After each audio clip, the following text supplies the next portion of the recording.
You don't know the power of the dark side. But you know, happiness can be found even in the darkest of time. If one only remembers to turn on the light. The beacons have been city! The beacons are lit! Night gathers, and now my watch begins. It shall not end until my death. Remember it well, then, this night. For in those memories, we live on. Do not cite the deep magic to me, witch. I was there when it was written. Call the banners. All of them, my lord. They've all sworn to defend my father, have they not? They have.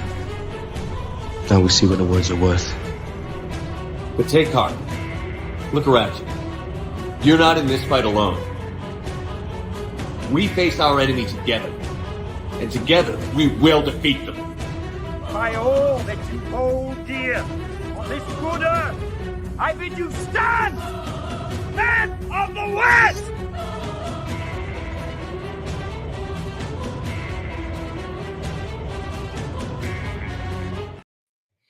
What's up? Two things that I need to address. First of all, what's up, Jeremy? You're probably going to disagree with everything I have to say tonight about state of play. Second of all, commenting on your other channel, Caleb, is like that meme of Obama putting a fucking gold medal around his neck.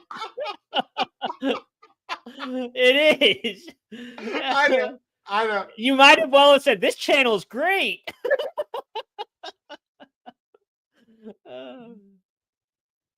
We do what we can. Yes, sir. What's up, buddy? I haven't talked to you in a while.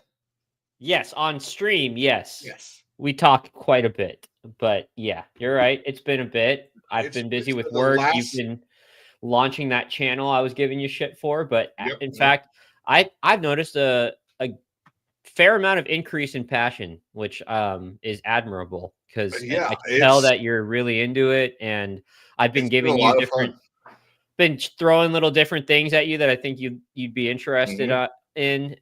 So, and your what was it? Was it yesterday's video I did that it was a suggestion from you? I think it was this morning. Yes, because yesterday was Maxine Waters. Yeah.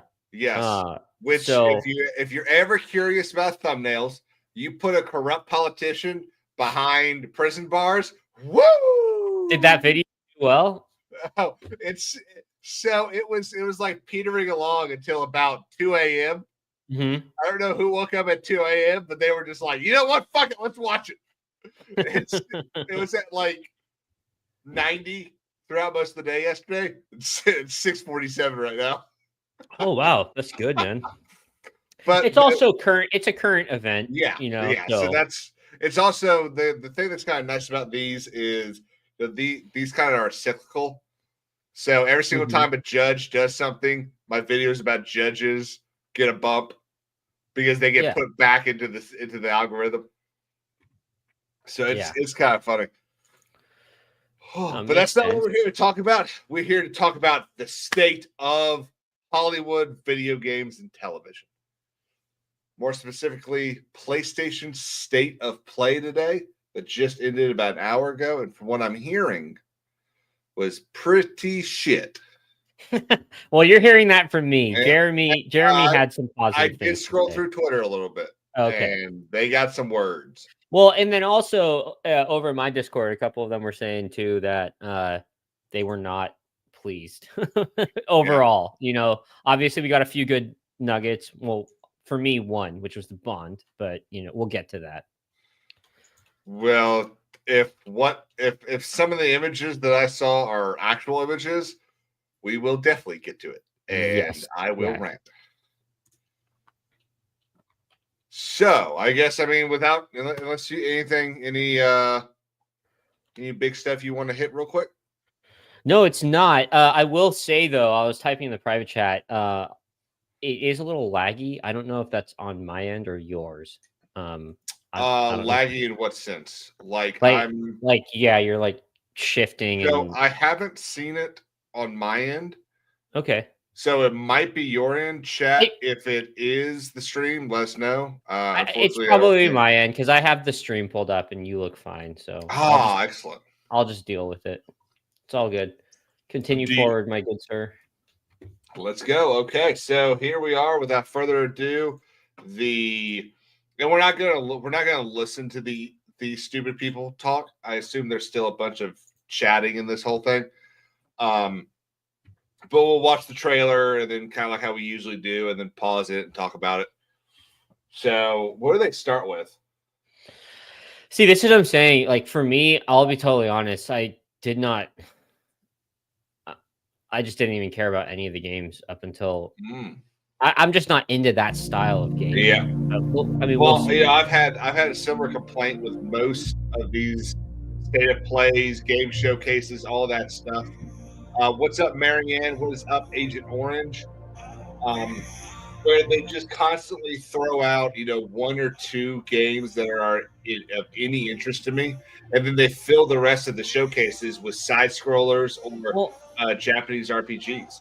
And to be honest, I think that I know those games are cool, but I'd argue that like gamers like you and I, like that's actually who the majority are paying for PlayStation and whatnot. Have PlayStation, but I don't know. It seems like they always put out a bunch of niche genres on these little streams. So the first thing we got, it looks like something from Capcom. Oh, is this what's Dead Stranding 2? I don't think so, but I could be wrong on that. No, this is the Capcom game, I'm pretty sure. Get behind me. I think I can help. I think. Yeah, it is Capcom. Targets identified. Neutralizing threats. Yeah, Agent Orange. The Metal Gear Solid's like they announced that on the last one, so I don't understand why they wasted a space on this. Because they don't have anything. That's also, my point, right? When was the last one? We did one of these like 4 months ago about State of Play. They did, and they kind of teased the Ghost of Yote, and we'll get to that again. I don't want to spill all the beans right now, but like if this is supposed to be like an annual event, why are they doing multiple? Are they going to have 2 more this year? And I only recall like maybe one game that I was interested in at the very end too for the last one, but yeah, I don't know. I'm not. Yeah, there was only one because I think they talked about South by Midnight. Yeah. Or maybe that was something with Xbox. I can't remember. Oh yeah, Xbox did have a showcase. I said I am DI. Okay. Look, I'm DEI. How about we call you Diana? Diana?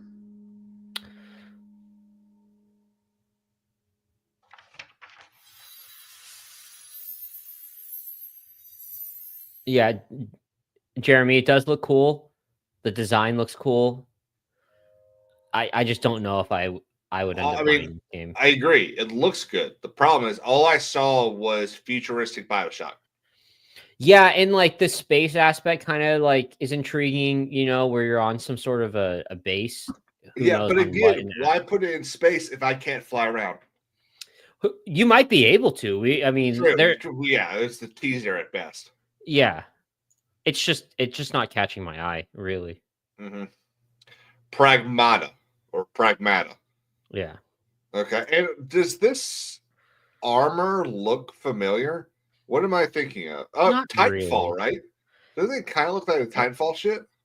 It to be honest, it just looks like a generic mech suit. That's kind of how and even the enemies look like that too. It's like you see that stuff in any sci-fi type of game, right? That's how I see it, at least. Dead Space. Yeah, yes, Dead that's what I'm remembering. But not exactly Dead Space. At least not the armor. Yeah, because it's missing the like eye things. Yeah. Tell me this Power Wash. No, this Today is Saturday, which means I have zero interest in this one. Speaking of curry, apparently the current president is actually a humane. What does that mean? It's okay. I'll get it. One time. Romeo! What music was that? I don't know. That's like Wait, play it again. Which means curry time. Speaking of curry, apparently the current president is actually a humane. What does that mean? I can't put a nail on it.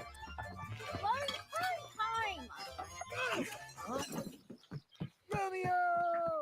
I swear I've heard that music. What the fuck? Romeo, listen up. That's what I'm saying. 15 seconds. Seriously? Seriously. Don't worry. I made this just in case. The dead gear life support system. Don't move, okay?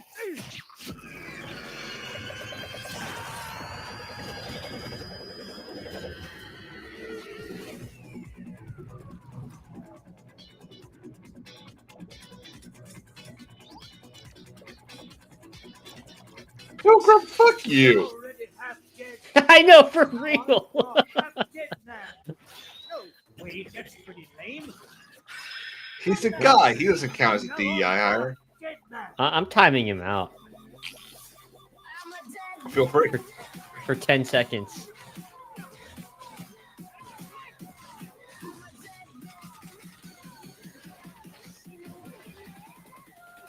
I mean that's the Dead Rising mall.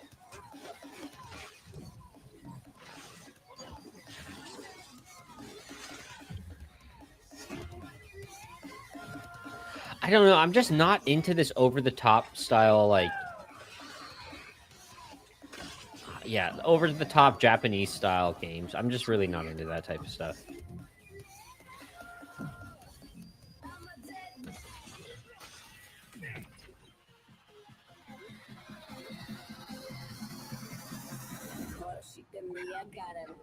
All right. Did you not learn your lesson, Pilgrim? What the fuck are you doing? Pilgrim, he has my full permission. He's a managing moderator, so careful there. Are you like a spirit? I'm on your back. What? Okay, I'll tell you what happened when this game was pitched. They were in a meeting, and everyone was going around. And it was this guy, it was John's turn, or let's say it was Rin Yamazaki's turn, and he had just either snorted a whole lot of something or he smoked a whole lot of something, and he had left his entire pamphlet stuff in the bathroom where he smoked it, and they called on him and he said, "Oh shit, I have no idea." And then, wait, can you do that accent one more time? Yeah. Is that good enough? Oh shit! Wait. Yeah. And then pitched this, and everyone was also incredibly high and said, "Oh, that fever dream, very good." Everyone, oh. So that's 2 games in. 2 L's. Yeah, that's what I'm saying. Hello. Okay, hang on. I have to hear what that movement was. Yeah. Okay. If the game ends up being awesome, I'm going to find a way to use that. I mean, you already can. Yeah, but no one will know what it is unless the game blows up. Even then.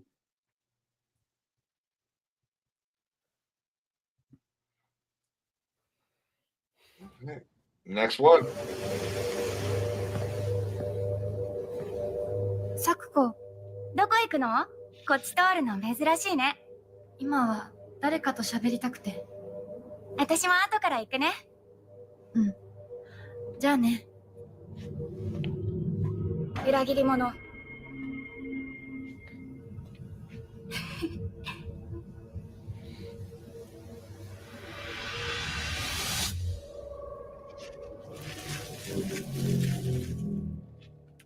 We're doing math? 誰もいないの。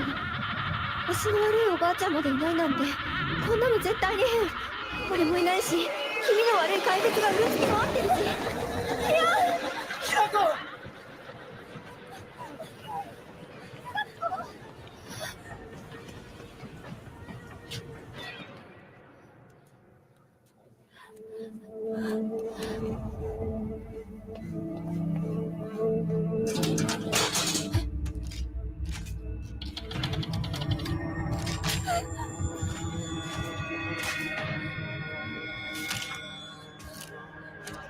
来るな。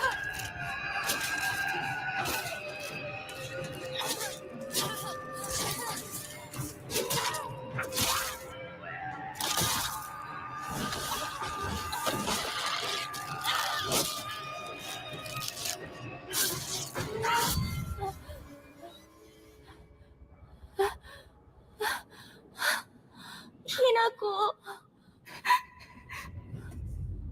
どこにいるの？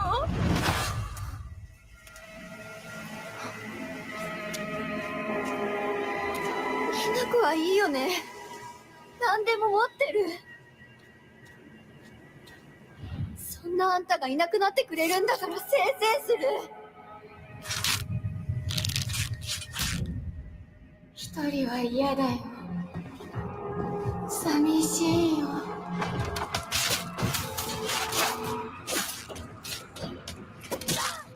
ずっと一緒だよって約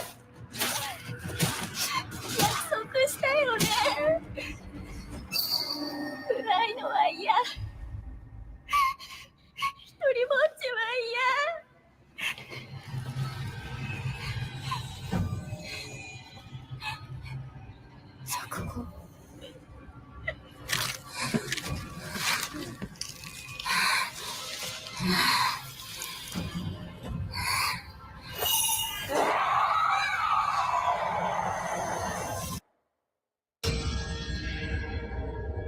裏切り者。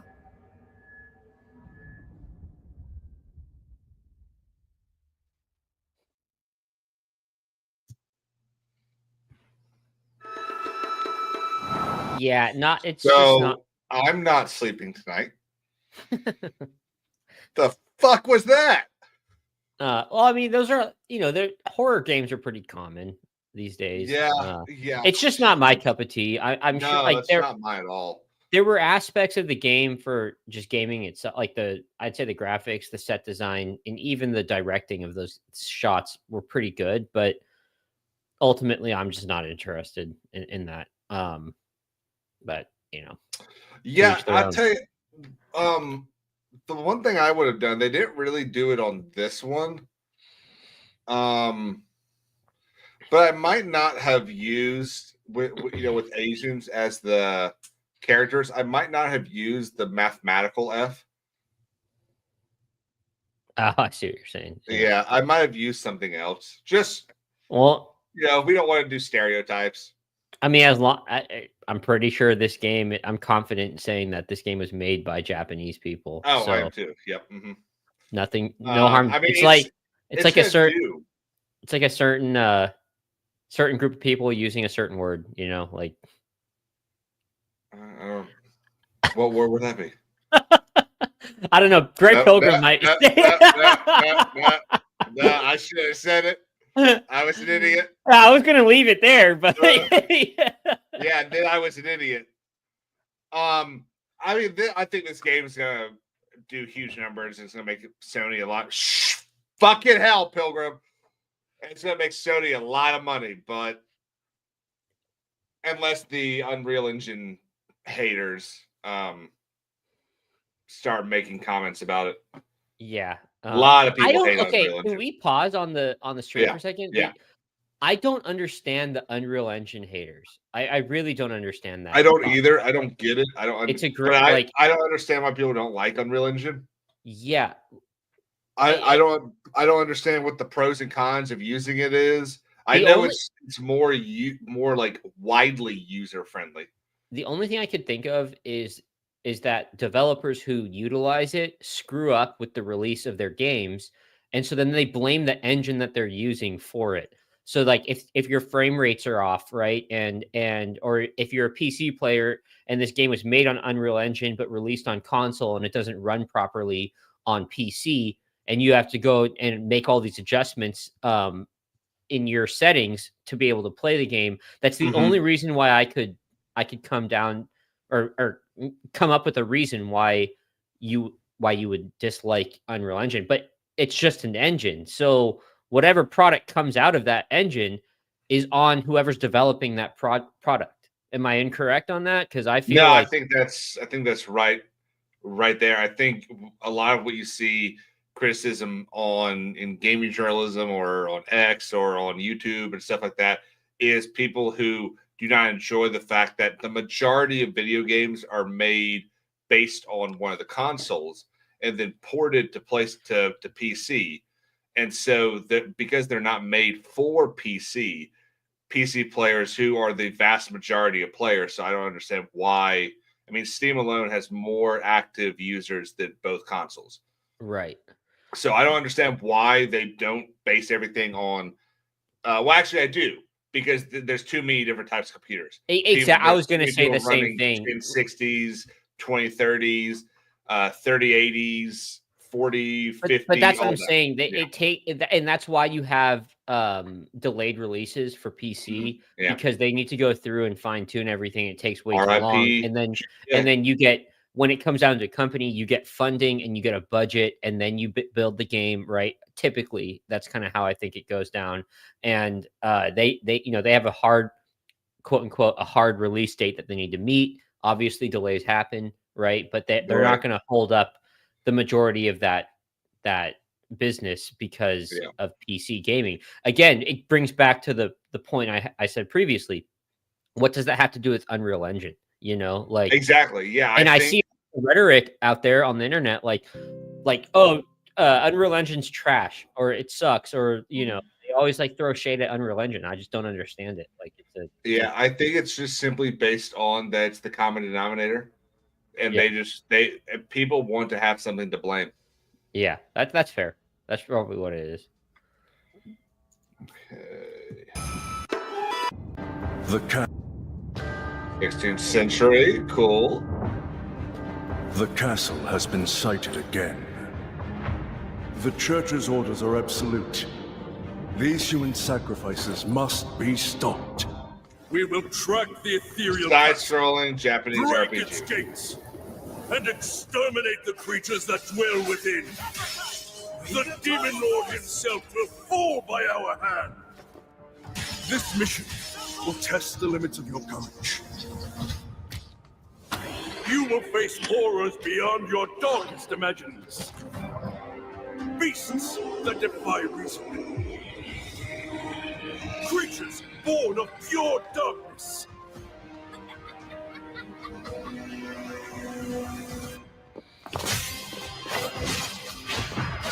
And that's where they lost me. The 3D aspect of a 2D game. Yeah, just the why am I forgetting the name of this type of game? Side scroller?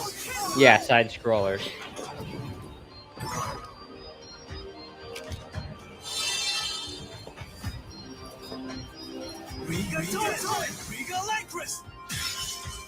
With me. Cross Reaper! Tonight, we start our mission!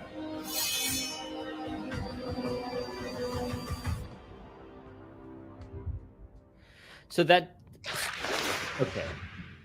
With this one, it seems so, I forget the word for it, but when you mix oil and water and they don't actually homogenize, Yeah. So that's what I feel like this was. Like, you've got everything about the lore, the set design, the enemies. At the beginning of this trailer, when I first watched it, I was like, okay, this is I'm kind of interested. Yeah, kind of sense of like a Dark Souls type thing. Like this could be pretty good. I was getting vibes of Westeros, Middle Earth, a little bit of Dark Souls in there, and then they hit you with the side scroller gameplay, and I was like, okay. Well, you know what it feels like? and these side scroller games keep doing it. It feels like you ever play a game with your phone and then you get a stupid ad and you're like, well, I mean, I could see how that's fun. And then you even go and look at the game and it's not that at all.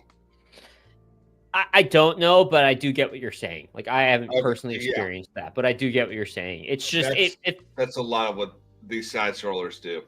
Yeah, and it just felt like an abrupt, like, I don't know. The gameplay didn't match the level of cinematic experience that they were. I agree. And of course, wish list, which means it could come out in a couple months or it could come out in a couple years. I don't know, but like this type of shit looks sick. So you've come, dogs of the church, right into the palm of my hand. Is this the same thing? It is. What? That's an even different animation. The visuals of Shinjuku that I'm seeing I think it had the same. are a hellscape I can't quite put into words. You've somehow been sent back in time 8 years. But the situation here is critical. I'm counting on you, Agent. Digimon? Our ultimate mission is to uncover the causality between these anomalies. It's probably a phase electron life form. Is that what you call us Digimon? I'll always be right here with you. Who exactly are you working for? I remember you guys. I'm skipping this. I just don't give a shit. Do you care? No, but Jeremy does. I'm pretty sure it was at this. It might be further on, but I'm pretty sure that's when he was like, "This state of play is amazing." Well, he's definitely excited for it. Yeah. So, sorry, bud. It's starting to feel like Sony is a company that makes a bunch of mobile games.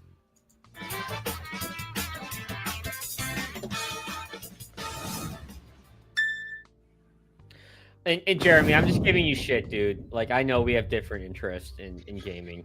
I'm not. Don't take it personally. I want you to take mine personally. Abandon not your wayward children of Ivalice, but deliver us from our sins, that we might know salvation. You know what? This is why they put this fucking thing on a Wednesday at 5 p.m. Yeah. This is why, because too many people were driving home. If you feel wrong, blame yourself or the father.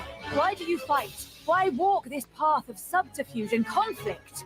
Like, bro, I had more than half of this stream muted. Do you? I literally do not care. Yeah, that's what I'm saying. Much more force. Yeah, keep skipping through. By the way, just toilet. Toilet? Yeah, I just need to pee. How badly? Just normal. Bad. Hey, just go behind this bush. I'll wait. I can run away. Pee shy. No. Yeah, no, you don't want me watching. You can watch. In baby steps, all you have to do is carefully place one foot in front of the other, which is easier said than done. Main character Nate requires some pretty deliberate movement to make even the simplest progress. It's a captivating open-world experience filled with oddball characters. Here we go. Knock up. Oh, he found it even without a map. The best toilet on the mountain. Oh, good. Definitely check this one out when it comes to PS5. Wait, pause real quick. What was that game? Wasn't it called Up, Up, Up? You know that game I'm talking about? Yes. Where everyone was like had to keep going up, up, up, and then if they fell off, it was a giant. Have to restart.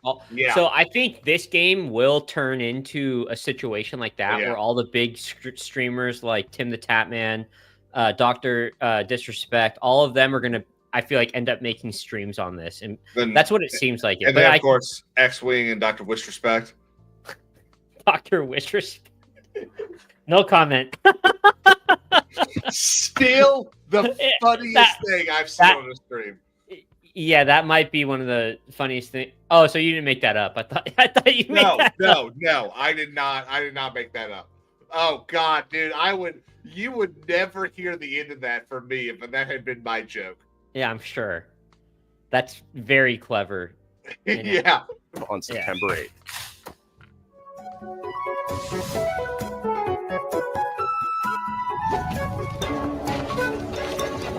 And this stability. Yeah, thank you. From 10 different forever. Just keep it Competing rolling. courses from 10 different regions around the world. I do too. Each with weather effects and new. This actually looks like nighttime we can have fun on a night in Discord with a bunch of begin us. later today. And those who do will get Bandai Namco's iconic Pac-Man as an early unlockable character. So this is Namco Golf? Everybody's Golf Hot Shots drives onto PS5 September 5th. Just PS5? Yeah, I don't know. I mean, that kind of blows if it's just PlayStation. Ninja Gaiden race. I mean, I'll tell you what, I'm glad we got other shit to talk about tonight. Yeah, Pilgrim has a great point right here. They're really pandering to the same crowd, or to the anime crowd. It feels like they've only got one sort of video game to make, and that's on both Sony and Xbox. Like I said earlier, I say every single time we do one of these, it feels like they have one group of people to make video games for, and it's anime people. Yeah. You must carefully plan your ascent up a deadly mountain.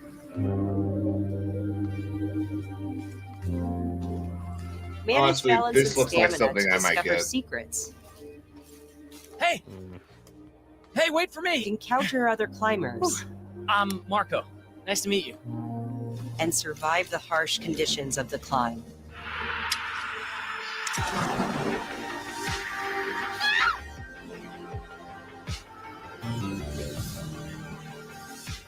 You can give it a try yourself with a demo that arrives later today. Just on PlayStation, though. Okay. That's all from us, but there's still a lot of State of Play to come. This next reveal comes from the game preservationist at Digital Eclipse. Nothing can prepare you for their next collection, arriving later this year. You want to bet? We knew pretty early on that the game was fun to play. People were excited about it. The most rewarding part of it is just seeing people react to it. No. We knew that we were onto something.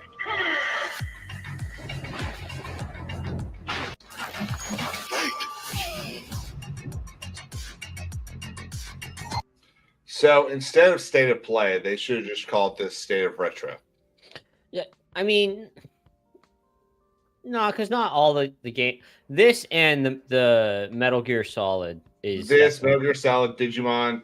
Yeah. We've had full. This is the third retro thing in this. Yeah. In this thing so far. I do want to comment real quick because Mhm. Breezy said something about how anime is awesome Yep. and sells better than most American bullshit. I agree with that, and I'm not a diehard anime fan, but I do have a select list of You have anime anime that I've friends? watched. Well, no, that I'll sit down and watch an anime if I really want to, and I agree, I like it a lot. But when it comes to a State of Play announcement from PlayStation, I just expect a little bit more. They don't have. It's hard to kind of get out with what I'm trying to say, but because we follow this stuff daily, right? And so we know there aren't that many games that are going to be coming out. Mhm. Games that we want to see, but it's just this felt like a wasted hour to me. Yeah, no, so far it's been a huge waste. There's one thing I'm waiting to see, and Yeah. I've already seen 3 pictures of it, and I'm pretty sure I'm going to trash it. Yeah, I would say don't jump the gun, but we'll get to that when we get to it. As much part.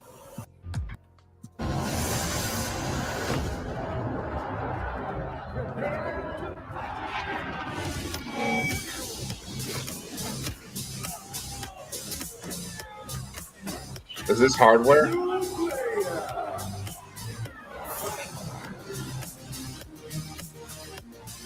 Okay. Okay, that looked interesting. We have evidence of an enemy intruder. Commence alert formation. Well, no, this is Metal Gear. Yeah. That guy? I know he's close. Where did he go? We've lost sight of the enemy. Find him. We're under fire. Enemy position unknown. Loading like this? It's a revolution. All right, Commander. Good, baby. Just why are they wasting time again? I don't understand. Like, I guess there's a multiplayer aspect that they're trying to advertise, but they did this on the last one. Like, we know it's coming out. I'm over here. Go back to your own world. See you in hell. I'll grind you into nothing. What the?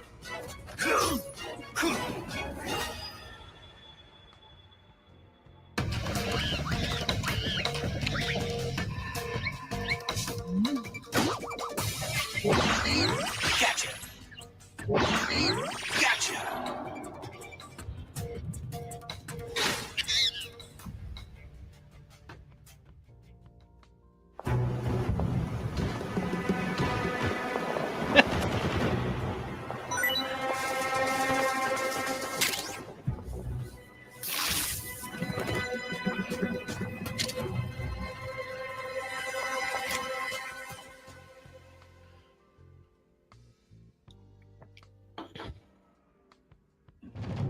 Spirit stones.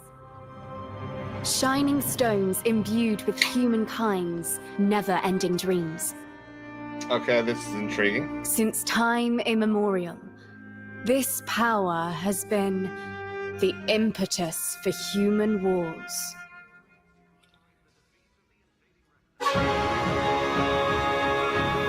Is this gonna be dumb? Such an ominous atmosphere, and one thick with the presence of Aratama.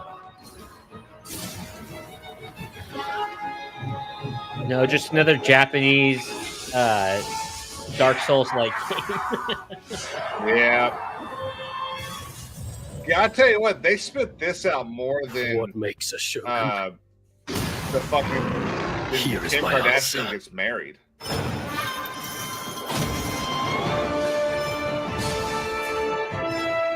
That would have been funnier like 5 years ago. No, I mean some of the gameplay looks fun, but this game's probably going to be a $60 game, $70 game, and I just Yeah, and that's the other thing that's annoying is there a lot of these games would be fine. It'd be like, well, I don't mind spending $20 on this. This will give me 30 hours, but all of them are going to end up being, $60, $70 games. Yeah. And I'm not dropping $70. I don't buy my games at on what is it, Klarna, the people that are financing their burritos on DoorDash. That's not how I buy my video games. So I don't want to get pissed off when I spend $60 on a game that ends up just being literally a rip of Call of Duty. I mean, Dark Souls. I don't know how Call of Duty came out, but yeah, it's just when we start talking about prices, I really do. It comes down to like Takechio. The comparison of what I make to an hour of my time during the week. Oh, absolutely. Absolutely. Yeah. I mean, think about that. You've got someone that's, I think I'm going to guess, let's set the average price at $20 an hour for probably around most people. Right. And so you want them to spend 3 to 4 hours of their time. Yeah, exactly. Buying a game of yours, and they're going to beat it in 20 hours. Now, I don't say it's necessarily their fault, right? Like, because there's other things that come into play, inflation, throughout the years. But I think it comes down to like the bigger companies and the greed, and then a AAA game. Like a big debate right now is like with GTA. If they release that game at $80 to $90 just for the base game, yeah, I mean that's gonna push every other company to step their game up or step their price up for their game around $10, in my opinion. So once that game releases, I wouldn't be surprised if we start seeing the average price of games going from $70 now to $80, right? And so, like, what are we doing here? Like, well, you know who started all this? No, I don't. Everyone likes to say this Nintendo with their $80. It's not. The people that started all this is actually 2K. So 2K was like the sports games. Yeah, they were the first ones. I think it was like 2K17. It was $120 collector's edition. I think it had Shaq on the cover. And they realized that everyone would buy it. Yeah, and it was the first because the collector's edition was a all digital thing. There wasn't like a bunch of special stuff because a lot of games would do like $110 collector's edition, but it came with shit. It came with statues and masks and maps and how-to books and shit like that. This was literally just digital shit, and a bunch of people bought it, and so everyone went, "Oh my god, 2K got a lot of money out of this. We could do this." People pay $120 for the next Assassin's Creed, where they can pay for all of the fancy looking armor that doesn't do anything. What I don't mind doing is, if you remember back when World at War came out, right, in the first Zombies, and they gave us a few maps, and then they're like, well, if you want this map, you can pay another $10, and you get this and a few other multiplayer maps. I'm totally okay with that. It's like, okay, cool. Like a true DLC. Like, you know, you pay $10, you get a few maps, you're like, cool, like I add on, and then that company does better because they put that game back then. I think games were still at like $40-$50, if I remember correctly. So games have been $60 from probably about 2004 until this year. So still, I'm still okay with that though, right? Like $60, and then after everything's said and done, a few years later, you ended up actually spending around, you know, $80, right, for all the DLCs. 80, in some cases close to 100. But still, I'm okay with that because you get more content, right? But what I get pissed off at is that it's a $70 game base, and then it's not finished. Yeah, it's not finished exactly, and that's just what irritates me about gaming. 100%, man. So I think this is a new game. How old the city really is. For me, it's all I've ever known. My whole world.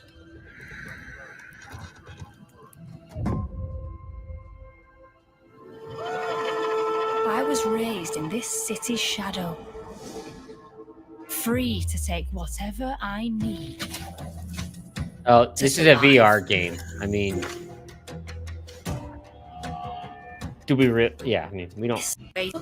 Yeah, I was going to say we can watch it, but it's VR. I do want to say the really funny aspect of Thief being a kind of jump here, jump there, climb, do all this stuff, made by a studio called Vertigo, is not lost on me. The irony. I enjoy that joke. Now, I will say though, because when I first saw that trailer, I was like, again, set design looks really good, you know, and the gameplay actually looked kind of fun. And then the second I saw it was VR, I was like, well, what's even the point? Like, well, such a small population of gamers. Absolutely, it looks like VR has come a pretty good way. It's not incredible yet, but that trailer, obviously the little bit we watched, was better than most of the VR stuff I've seen in the last 4 to 5 years. Yeah. So I would love to see VR get to the point of Ready Player One. Like that would be pretty fucking great. I mean, sure, in our lifetime, yes, but like as I stand right now, I'm like, I want to sit down and play a game on a controller, and it's going to take somebody basically just pouring hundreds of millions of dollars into it. It's basically going to take like an Elon Musk type character to go, you know what? Here's my vision.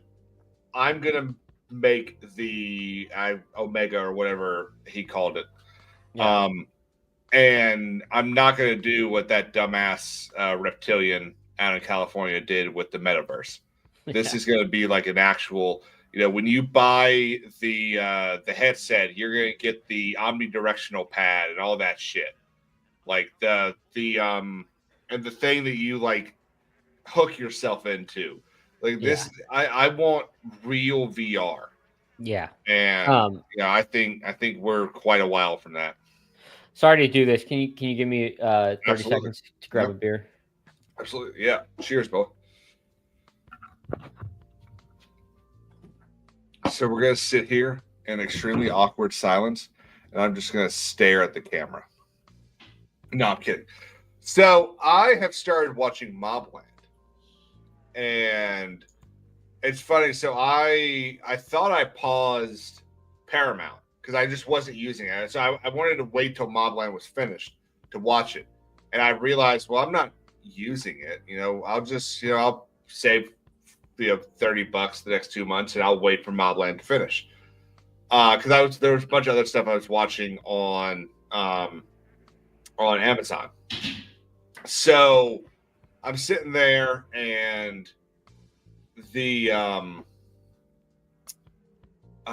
then I realized, oh wait, I put a 2-month pause on, or they gave me 2 months for free. I didn't pause it, and so I just went. I started watching it today at work. I just finished the 5th episode, or the 4th episode, before I left to come home, and I am thoroughly enjoying it. I think it genuinely might be. Did you unmute yourself? Yeah, I did. Okay, awesome. I'm just telling them about Mobland and where I am right now. I really think that this show is like not only so far, not only is it incredible, but boy, it's got legs. Should we save that till we're done with this? Yeah. Okay. Okay. So I already tabbed over one, and the next game is extremely colorful. So I want to see how they're transitioning from dark as shit Thief to what looks like a Sea of Thieves type Borderlands thing. So I'm just kind of excited how they're going to do this. I mean, you hit it on the nail. Get straight into it. Okay. Cleo has uncovered a formula for a cure, but she's keeping it safe in her tower. Hey, you got some hosing? Market Land seems a bit tense today. I heard something happen with another Tidewalker. I mean, this is definitely like Borderlands / Sea of Thieves. Damn it! Like, Someone beat us to it. I was gonna say like No Man's Sky meets Ever Sea since of the Thieves, Great but Flood, Elland, my yes, dear that's even planet, better. has been dying. A multiplayer Mystemia story. has taken everything from us. see, But you the way they Tidewalkers frame are it makes it look the multiplayer aspect is actually more like Elden and Ring. it's up to you now. Okay. To use You know what I'm saying by that? Uh-huh.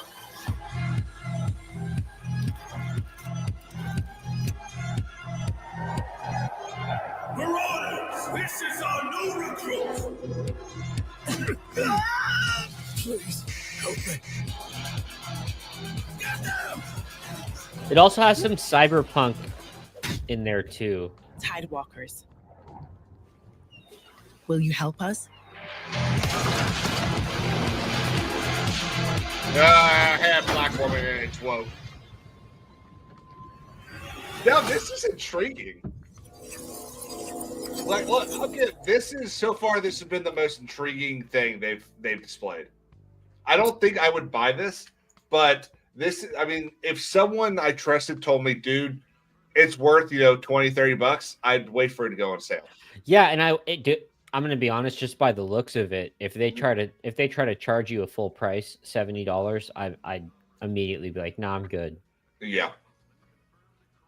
Absolutely. But like you said, for Sea of Thieves, I mean, in terms of Sea of Thieves, like those ship battles look kind of fun, Mhm.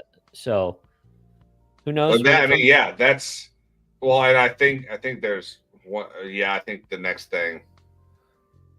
We'll talk about the next thing. Hang on. Hi, I'm Nicholas Ducey, the game director of Astrobot. Don't give a It's shit. a pleasure to be back today to share what launched last September to such encouraging feedback.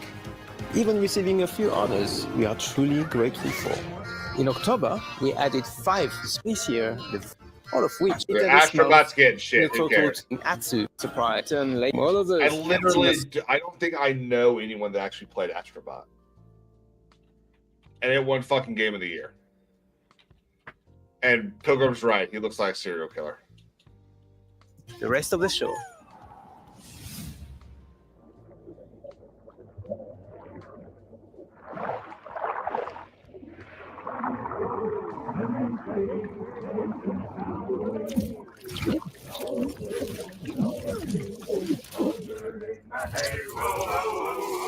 Sea of Remnants is the name of this game.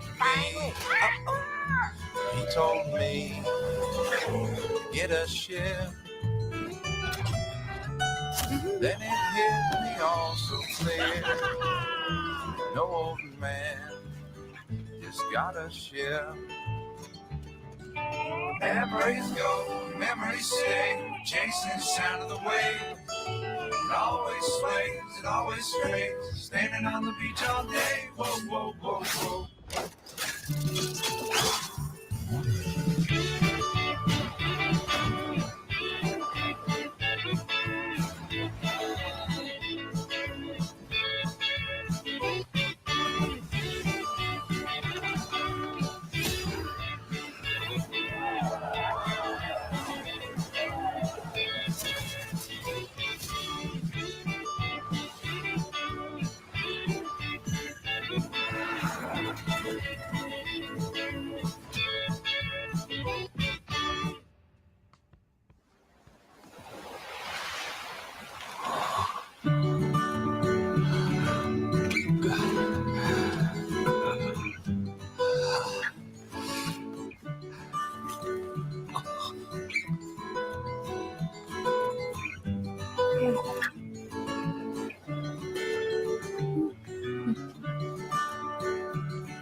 You know what? I have to correct myself. This was the game that I was saying about the ship paddles. Yeah. This was the game you were saying what? The ship battles looked like Sea of Thieves. Okay. Yeah. The thing's even called Sea of Remnants. Yeah, and so do you know? Is there any connection? No. Like by studio by? No. Sea of Thieves is done by Xbox Studios. So it almost seems like PlayStation's answer to Sea of Thieves, does it not? Even though Sea of Thieves is now on PlayStation. It does, but am I incorrect? No, that's exactly what this seems like. Yeah. And honestly, if PlayStation wanted to beat Sea of Thieves, they would have done what Ubisoft should have done with Skull and Bones. Yeah. Made a realistic Sea of Thieves. Call it, I don't know. You never know with the Caribbean. With the rumored Black Flag remake, they might add something in there like that, like a multiplayer. There might be a multiplayer thing too. It'll still just be you as the ship fighting people, which is what Skull and Bones is. They're never going to let you. Yes. They're never going to let your four friends hop onto your ship and fire the cannon. I agree. They really should just make a new game. 100%. A new pirate game. I'll bet you they could take $100 million. Somebody, you know what? Fuck it. Give it to Rockstar. Give Rockstar $100 million, and Rockstar will make. I know we were talking about this the other day. Yeah. Rockstar will make either the most kick-ass medieval game ever. It'll make Kingdom Come look like a bunch of bitches. Or they'll make the most kick-ass pirate game that makes Assassin's Creed Black Flag look like a bunch of bitches. I agree, and I'm actually rethinking that discussion we had, and I think you might be right. I think Rockstar, if they went for their third franchise essentially, because you've got Red Dead and what's it called? I think you need more than 2 games before you have a franchise, which is why Bully doesn't count. No, I think that's. Oh, you mean more than 2 games? Yeah, well, yes. No. And Red Dead has 2. Red Dead Revolver, Red Dead 1, and Red Dead 2. Yeah, Red Dead definitely is a franchise. Yes, I'm saying as an IP, I think the Pirates route would be probably up there. Oh, I mean, dude, as like seriously, one of the best games that they can make. You started in 1680 at the end of what was the war we talked about? Oh, that wasn't that in the was. Oh, was that like 1590?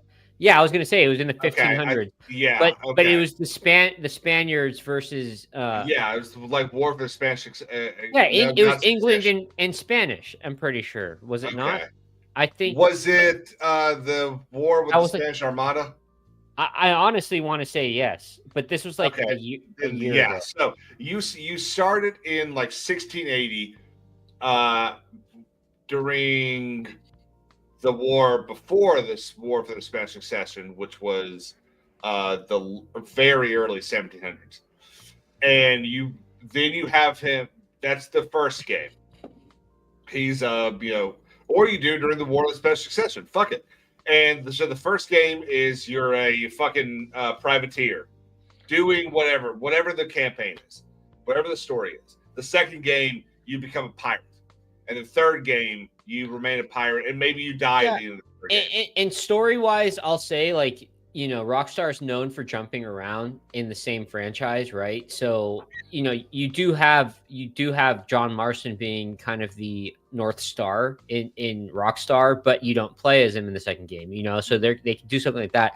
I was actually thinking of it or viewing it from an angle of just what they can build as a gaming company, and they already can do oceans, given GTA, right? Like, and water, and like there's sharks and stuff and whatever. So like that's not far off, and like I'm sure they could easily make. Literally, I think the most difficult thing would be coding the sea combat. For sure, and because they've got walk around, they've got run, they've got shoot this gun, they got all that shit done. And I was gonna say, like, and this even goes for the medieval thing, but it would be a lot more of a challenge for them to try to do something like sci-fi, like a space game, because they'd have to build basically a whole new world, virtually. And even with medieval stuff, like they've never done anything like that. Now they have simple mechanics for swinging, like melee weapons and whatnot, but they'd have to really fine tune that type of game. But they're already ahead of where anyone else would start with that story. So seriously, I know the people throwing around the number of like $600 million into GTA 6 and stuff like that, but how much could this game actually cost? I mean, surely $100 million. Take $5 from every sale of GTA 6 and put it towards your next IP. It would seriously, if GTA announced, hey, 2030, our first new IP in 20 years.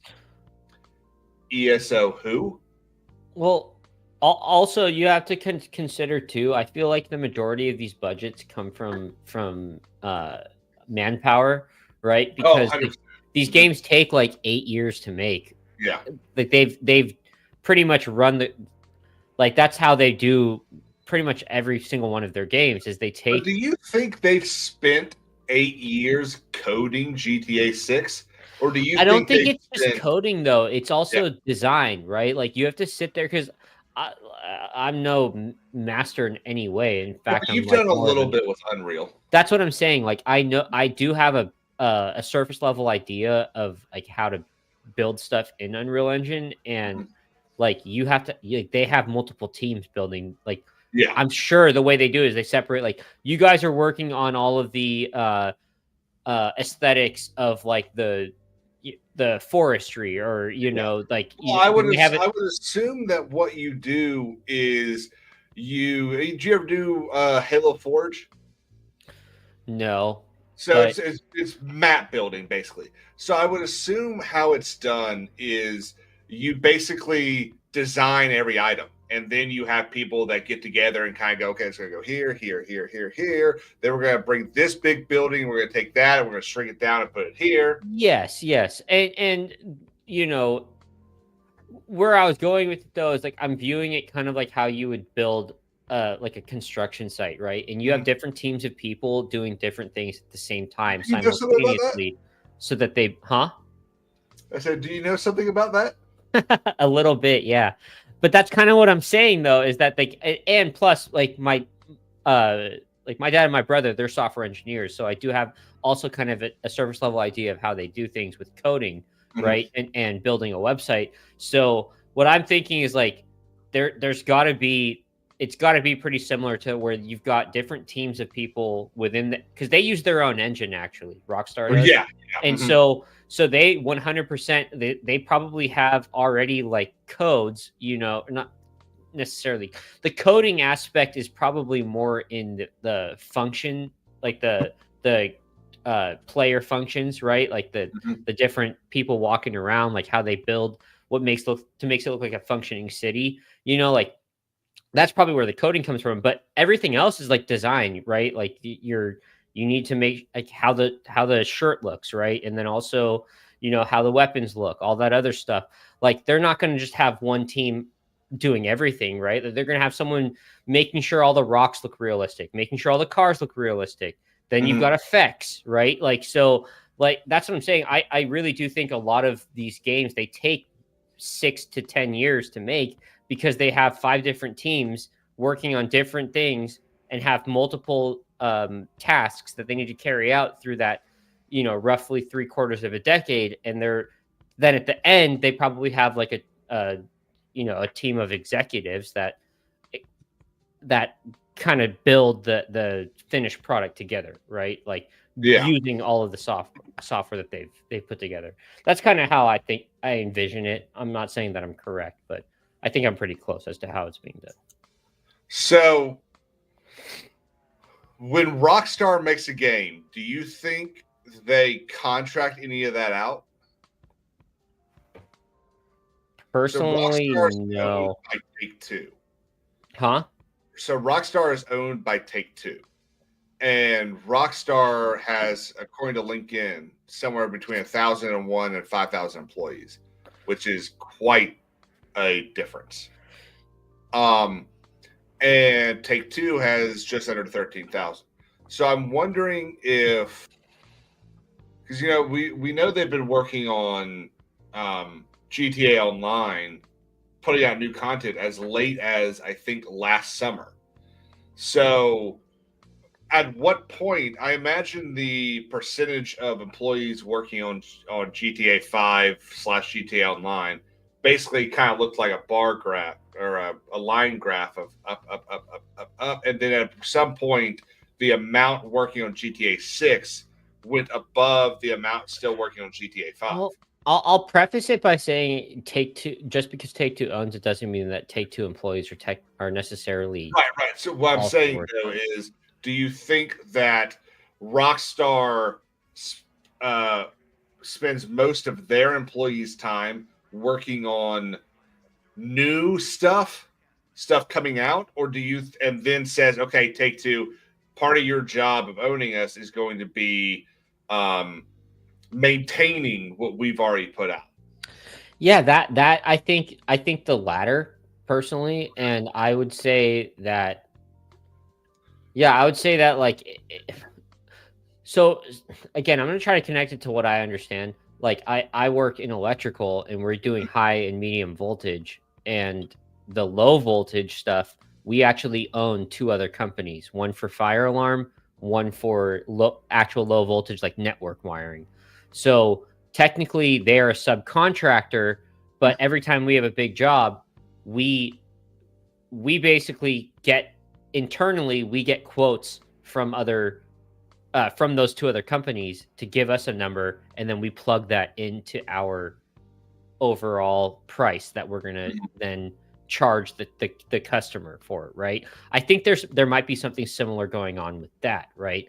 Whereas it's a little bit different because Take-Two technically owns Rockstar, but Rockstar might be like, hey, we need a team to carry out this process, and then they might go ahead and do that.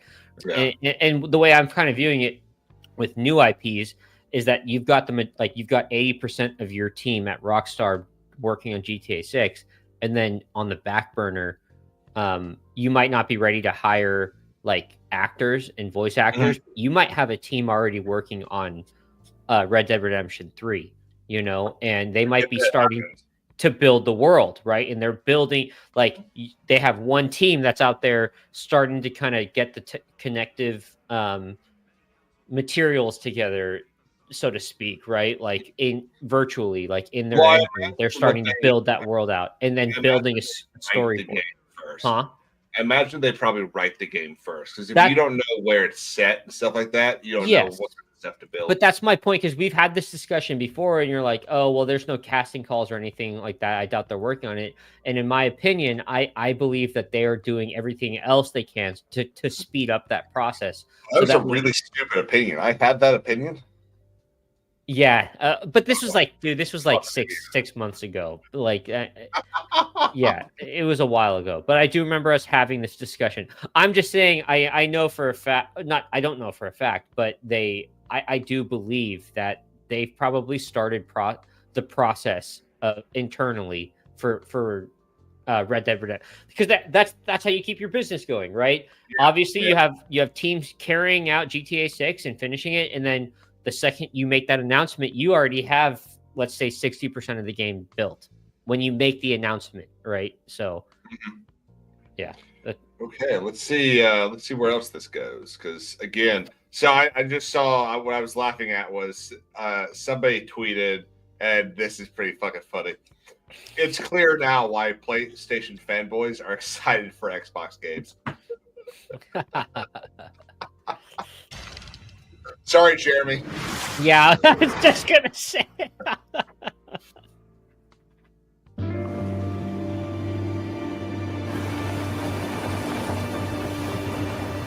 Fortnite looking ass.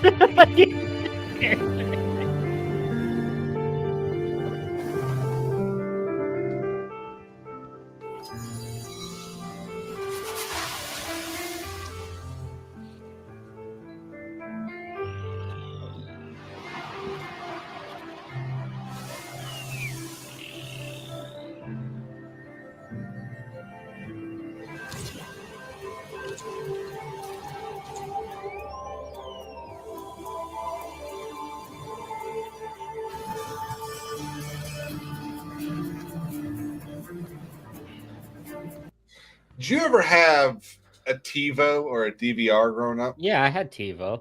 Do you remember what the best thing about it was? Just recording my shows and watching them later, and then screaming at my family for deleting my shit. That's what the best thing was, being able to do this. Yeah, fast forward. Yep.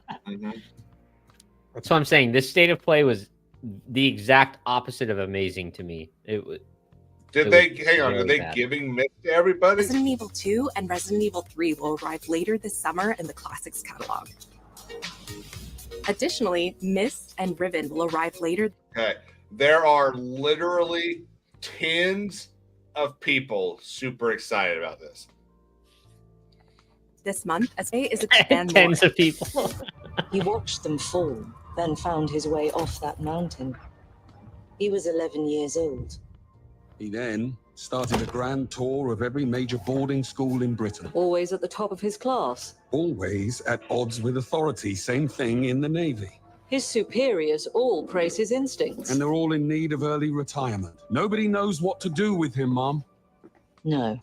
And I suspect he feels the same way. But what he did in Iceland... So what he did in Iceland was insubordination. It was ill-disciplined, utterly reckless. He only survived thanks to blind luck. Give me one good reason to put him in the program, Mom. I think you just covered them all, Greenway. It's really quite simple. Bond is a bullet without a target. Let's give him one.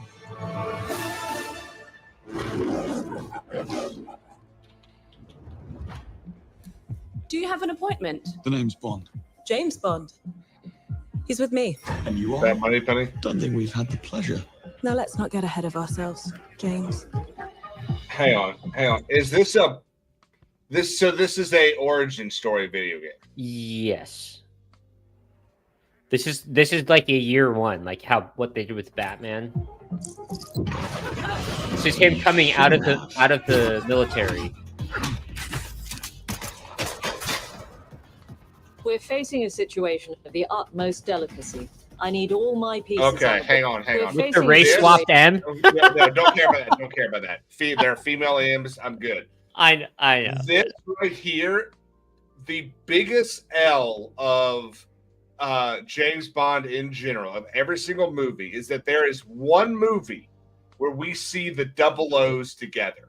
And it's The World Is Not Enough. It is the only time you see all of them together.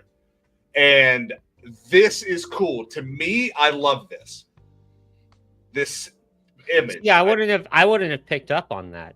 Now, it's a very subtle thing, and it's the only thing that really, in my opinion, gives World's Not Enough like a huge boost for me. But other than just fucking James Pierce Brosnan being a fucking did awesome. they already did they already say the line that 009 is a master manipulator? Not that I heard. Okay, well, let's keep it rolling. The I'll wait till utmost they do it. delicacy. I need all my pieces on the board.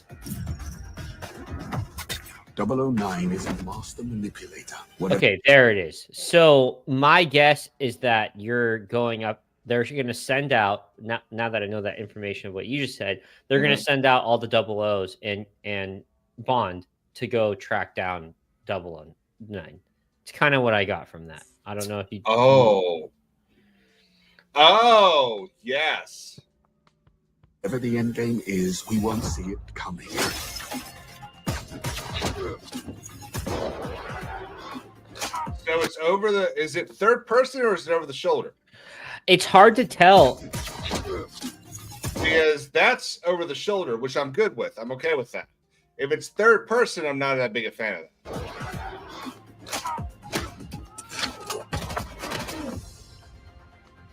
Jet lag. Gets me every time. She's not your friend, Bond. She's an asset. With respect, Mom. To hell with that.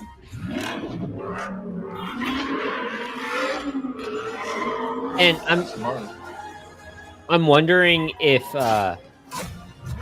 you're going to be able to toggle between first and third person also. Okay.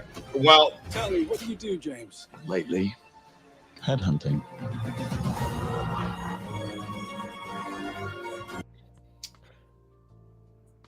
Hang on. Was 009 a master of disguise or a master manipulator? It said manipulation. Okay. And Now, then we won't see him coming. What if they make 009 trans? Okay. So I was actually going to lead that 009 being a woman. It's probably, I can see them doing that where it's like, it's actually a she and, you're tracking her down or whatever. I'm going to try to ignore that. But personally, what I was trying to get from these shots is what the gameplay was going to be like. Because there's not a lot. There's not. Yeah. And I was hoping that I'm personally hoping that it's going to be a little bit more like what are those games? Uncharted, where you're kind of playing through a storyline, right? Like I don't need a huge open world. Yes, I don't want an open world James Bond game. As cool as that kind of would be, it would end up being here's 9 different places you can go, and there's 5 missions in each place. Yeah. And you have to kill each boss of each place.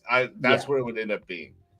No, I kind of want the more grounded on rails type of gameplay from this game, and I don't, from the trailer, so far, like I would say, like they are kind of hitting the main beats of James Bond, at least right now. I'd say they do have he's headhunting, right? Like, if he's doing the womanizing thing too, I'd say that and then they also made that statement about at the very beginning about how he doesn't listen to authority. So I think they are doing the right things for his character, in my opinion. But really, what it's going to come down to right now is the more we see of the gameplay, as to how excited I'm going to get. Yeah, I agree. So there's a mix of over the shoulder, third person, first-person James Bond games. Most of them are first-person. I think you're going to see a lot of critique about this not necessarily looking like GoldenEye, but not being first-person, with GoldenEye being the most popular one. But the From Russia with Love game is one of my favorite 007 games, and it was pure old third-person. So I don't necessarily need it to be any particular person or POV, but I do think that first person is better for Bond because I want to be James Bond, and so I do too. Keeping it first person gives us the ability, kind of, for those minutes and hours that we immerse ourselves in the game, being James Bond. And nothing in the trailer from the action scene says that it is definitively a cutscene or a straight out of the gameplay, so I don't like the year one thing. I don't like that. I don't need an origin story. I don't need you to tell me who James Bond is. I know who James Bond is. I will Anyone that's buying this game, I'm sorry to cut you off. No, you're anyone good. that's buying this game knows who James Bond is. You don't need to tell us that. So my curiosity is that it does seem to be in line with all the rumors we've been hearing about where the franchise is going in the movies, and that they want a younger Bond. So I'm wondering if they, obviously they don't have an actor confirmed yet, but I'm wondering if this is going to kind of play as a connection to that young Bond that we're going to see coming up in the Amazon movies, right? Because it is MGM still, like it was clearly in the trailer. So I'm starting to think that this might actually have some sort of continuity to what we're going to see in the future in a few years with the character, so this might be kind of a prequel in a sense, right? Or a preemptive setting. Yeah, well, sort of like you said earlier with, I think Pilgrim was the one that, or it might have been Jeremy mentioning that what's this dumbass is going to be in charge of Lucasfilm. This could just be like a test run of, okay, does this Bond work? The thing that there's been one thing lacking in this entire thing so far. This guy has not worn a suit this entire time. And that is not. That doesn't mean he James won't. Bond is the suavest of fictional characters ever written. Again, it is a year one story, and I'm just playing devil's advocate. It could be that like you are throughout the story, you're becoming the character that we know, right? Like so. Yeah. By the end, they could do the whole kind of like cheeky thing where at the very end you put on a suit and you're James Bond, right? Yeah. For the final mission or the final cutscene. Yeah, that would annoy me. I'll be honest. Sure.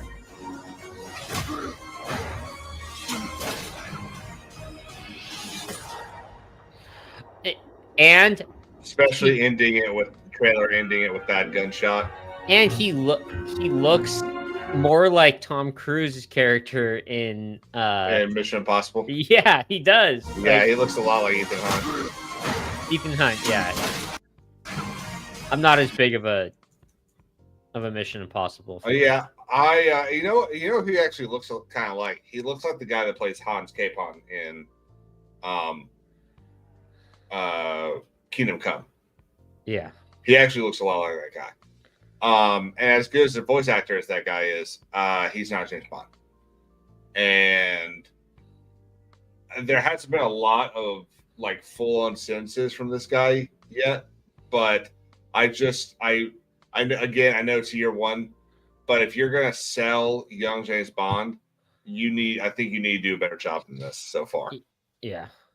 I think this was a weak showing. It's also the first trailer. Yeah. We don't know for sure how it's going to play out, but I do agree. I've got some skepticism for sure coming into this.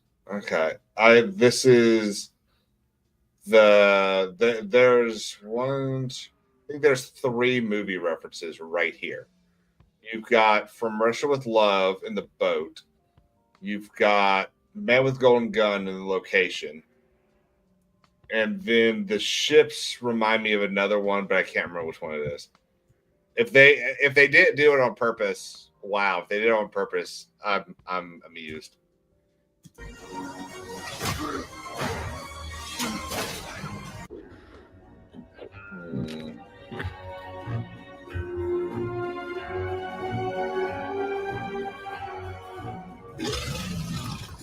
Oh, fun. I suppose this is another teachable moment. See, okay, pause it. That fucking looks like Tom Cruise. It is. It's absolutely Tom Cruise. Yeah. Especially with the jacket. That's what I'm saying. Like, if it was a suit, it would have made it a little bit better. Hang on. Like, hang on. Yeah. Yeah, you start out collecting. He collects parts of his suit. Yeah, the cufflinks and the tie first. Yeah, no. So he comes in with like the skinny ass tie. Yeah. And Q gives him magic cufflinks. Yeah. Earn the No, number. you know what I do? I do like that one of the gadgets that Q showed up with was the laser watch. I did like to see that. Yeah. Nice little throwback. Yep. Yeah, that was a good one. Again, that looks like fucking Ethan Hunt. Or James Bond from Spectre. Hello, I'm Hakan Abrak, CEO of Iron Interactive. The team is thrilled to announce 007 First Flight. Give me a second. You'll experience James Bond as a young aircrewman in the Royal Navy. Before the tuxedo and the martinis, as he first steps into the world of espionage, striving to earn his 00 status. Everyone at Iron Interactive has poured the passion and dedication into crafting an experience that honors the legacy of Bond, harnessing our 25 years of agent expertise.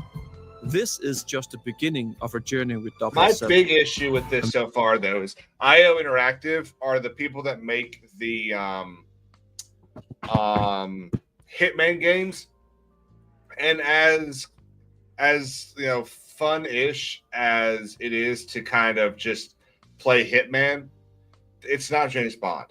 So for them to sit there and say they have 25 years of agent experience, they're two very different characters with very different stories. And I think saying that you kind of know what you're doing simply because you've done Hitman, I think that's false equivalency there, and I think they are starting behind the 8 ball by suggesting that. And we can't wait to share more with you soon. When soon. Also, again, is this only a PlayStation exclusive? Is 007 First Light a PlayStation? It can't be. There's no way Amazon's leaving money on Switch 2, PlayStation 5, Windows, and Xbox Series X. Okay. Oh, I clicked the stream, not this stream. Okay. Here's your favorite game. Here we go, buddy. I was hoping you would have skipped through this. Here we go, buddy. Taking a leak. All right. First off, you watched it, right? Already. Okay. Did you come out of this more angry or less angry than you were prior? Keep it rolling. You'll see. Okay. My answer will make sense.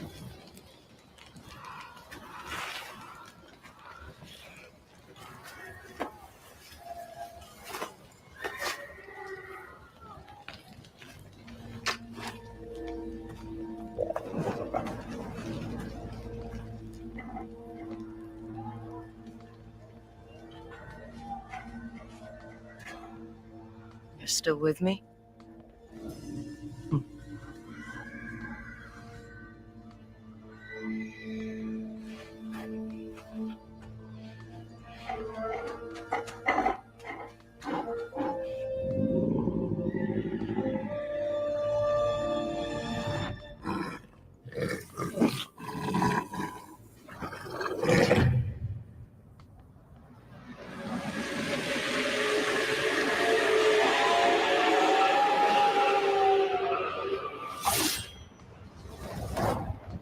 So why? What's the point? of putting it in? Yeah. Yeah. So, okay. You watched the last. I think we watched the last one together too. The last State of Play. If I'm remembering correctly, like they didn't even have a trailer on the last one. It just said coming soon, like trailer coming soon, and then they dropped the trailer after the fact. I think they showed basically what they just showed, but with like her walking through fields or something. But yeah, it was still very nothing. Yeah, very minimal. I'm just not understanding. Like, okay, if you don't have anything to show, that's fine. Like, don't include it in your state of play. That's kind of where I'm at with it. In terms of your original question, less mad or more mad, I'm just kind of numb at this point. Like, I've since the last state of play and the last trailer, I have replayed Ghost of Tsushima, and while I was playing it, I was like, you know what, I'm having fun.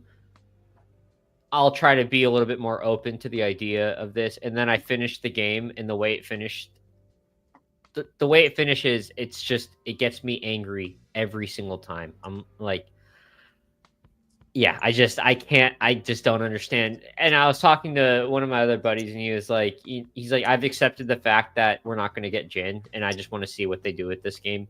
Like, that's totally fair. I'm just a little bit more petty than that. Yeah. And I'm pissed off. Like that's where it comes down to it. Yeah.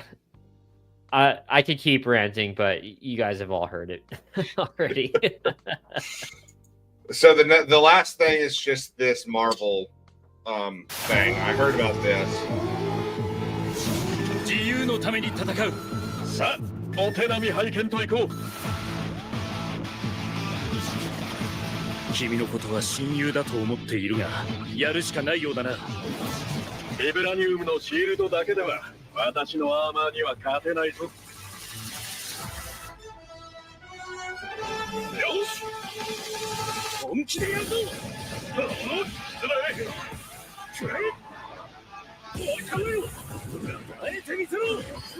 So it's Marvel Street Fighter.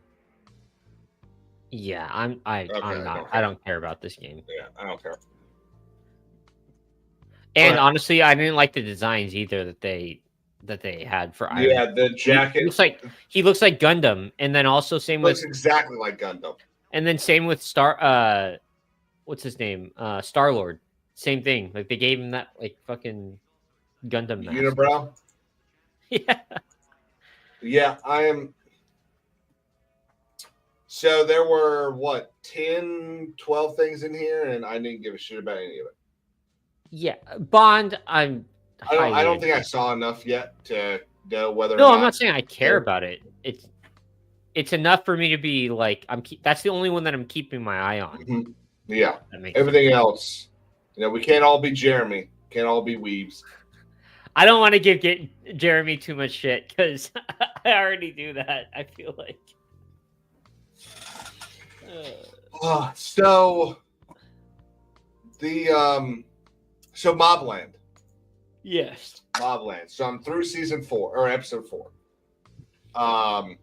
And genuinely, what else came out this year?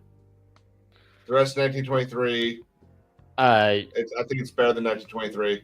Yeah, I agree. And then I'm actually surprised you're saying that just in 4 episodes. And then also Taylor Sheridan, Yellowstone season 5 was shit.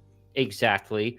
And if you recall on one of your streams, we were with Sundowners, and I made the statement that that he better be Sheridan better be careful because both The Gentleman on Netflix and this show, I think, have been.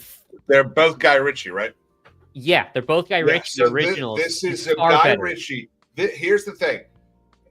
And he won't do it because he's not an idiot. But if I was Netflix, Disney, Amazon, any of these people that are streamers, I would be calling Guy Ritchie and I would be saying, "You are clearly the only person. You and Taylor are clearly the only people that know how to write television. Yeah. Will you come write a show for us?" Well, also, not one shape doesn't fit all, right? So I don't think he's good for every genre. But exactly, yes. What he does with crime and dude, how awesome is it they put this in? Because they could put Mobland in New York, but because that's what New York's famous for, the mob. But how awesome is this? These are British mobs. Also, though, like, you know, England's probably I don't know off the top of my head, but you know, England definitely has their fair share of. Yes, they do. Yeah, crime. I mean, we got, you know, and television, you know, for example, is, you know, Peaky Blinders, shit like that.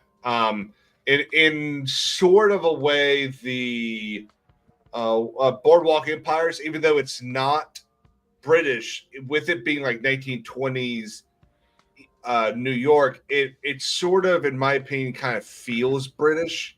I've been meaning to watch that one. I haven't. Well, I've seen clips. I need to watch it. Here. I just don't know where it is on streaming. Yeah. I think it's HBO. I think it's on Max. I'll have to check that out. I can't believe I just called it Max. No, but regardless, man, like, so up until by episode 5 and 6, even until 6, I was like, man, I was expecting more from this, but I knew, I was still engaged week by week. I was like waiting for Sunday, like, where is this going? You know, so he definitely had me hooked. It's on HBO. Yeah, well, so this thing, I'm a huge Pierce Brosnan fan. I don't think that this is his best thing ever. I saw that claim on Twitter. I know. I'm honestly going to say I don't think you've seen the best of him yet. Yeah, I think really so far I'd put this in his top 5.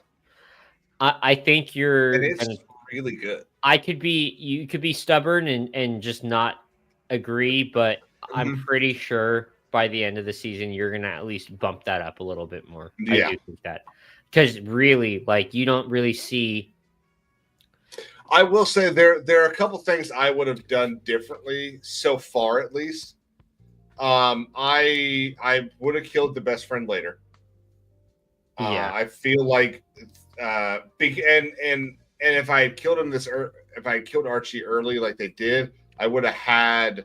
No, I don't think Pierce Brosnan has not dealt with it, but I don't think the character has grown from or changed from killing his best friend. So all I will say is that the importance of that scene doesn't unravel until the end of the series. Ooh, also, I hate Helen Mirren. I do too, but she does so fucking good in this show. So good. Though I will say, I do think she did better so far, at least. She did a better job in 1923.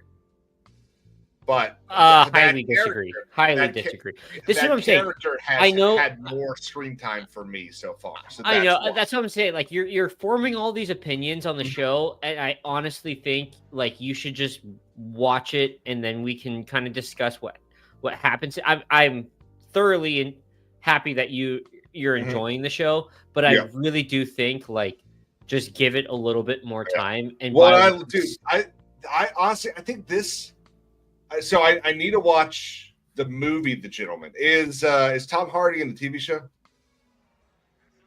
He's not in either the movie or the TV show. He's in. What does Tom Hardy play two twins in? I've seen that movie and I forget the name of it. I didn't like that movie that much, to be honest, from what I remember, because I don't even remember the name of it. But he plays in Legend. Yeah, Legend. Is that not the movie with? Is that guy risky? 2 different movies I'm thinking of. It is. Dude, I thought Legend was like, I thought Tom Hardy's character in Legend was in The Gentleman. No. You should, but The Gentleman, I'm going to say right now, The Gentleman, you need to watch both the movie and the show. Well, I don't have Netflix, so I'm going, which is shocking, right? Of all the services I have, I don't have Netflix. I'll give you my information. You can watch it. I don't. But because I really do think you should watch it. But it's not gonna work. Remember, you can't share passwords anymore. Fuck Netflix. Really?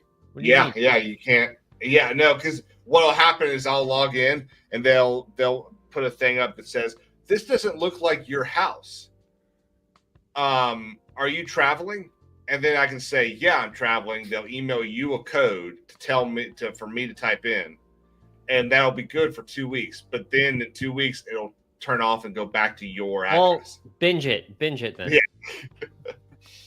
But yeah, no, so far Mobland, I think Guy Ritchie has a just pot of and I will say too, like really the high end of his performance and Helen Mirren's comes in the second half of the show. That's really where it picks up, and I was happy it picked up because like after the 5th episode, I was like, "Fuck, shit's not really happening."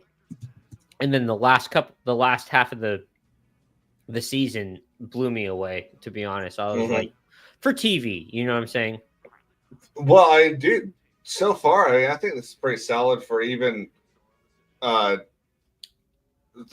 what they call is television is the silver screen, right? Yes, I believe so. Yeah, I mean, I think it's pretty good for a movie too. You cut. I don't know how much you'd be able to cut down. Again, I'm only 4 episodes in, but you could probably cut enough down to make a somewhat compelling part 1, part 2. I'd argue there's actually, and you know me, like I'm kind of a stickler on this stuff. Like there's not that much fluff in my opinion. No, I agree. There's very little because I called you this morning and I was like, dude, that he's just started saying a bunch of names. Am I going to get fucked if I don't pay 100% attention here? And no, it's because what he did, he was smart. He gave Ross's family a name, and he gave the other family a very different name. That's essentially what I told you, right? Like, there's only 2 families you have to kind of keep track of the whole time. Like, it's not like Game of Thrones where you have to like know the houses, all this other stuff, and then names within the houses. Yes, for sure. Yeah, I'll tell you, dude. I will say the thing that you find out at the end of episode 4 that Maeve and Eddie planned. I had a feeling that Eddie. This wasn't just a, I fucked up. I have a feeling this was a plan. I wasn't sure who. I kind of thought that he. Yeah, but from what I'm remembering, and this is full spoilers, everyone. So if you like the show, just mute it or something. But from what I remember, it like she didn't go tell him to kill the kid. Like he did it, and then she was like supportive of him doing it. From the conversation that they have at the end of episode 4, Eddie asks her, "Is our plan working?" So it seems like it does seem like the plan was kill Eddie. Okay, I might need to rewatch it then. That might have been something that slipped my memory, but I mean it's like 2 sentences and they're rather quiet, so it could have slipped. But yeah, I mean but like again, from what I'm remembering is like I don't think the plan was from what I remember, I don't think the plan was pertaining to the murder itself, but everything that was transpiring after the fact. That's kind of, but again, that was like a month ago, right? Because the show's been it's been a bit, but regardless, I mean, going back to what we were talking about before, this show, in my opinion, is like on a way different level of quality than 1923. I was pretty bummed by 1923 season 2. So I do think that if Taylor Sheridan keeps running the course of quality and Guy Ritchie keeps kind of showing that he can do television too. Yeah.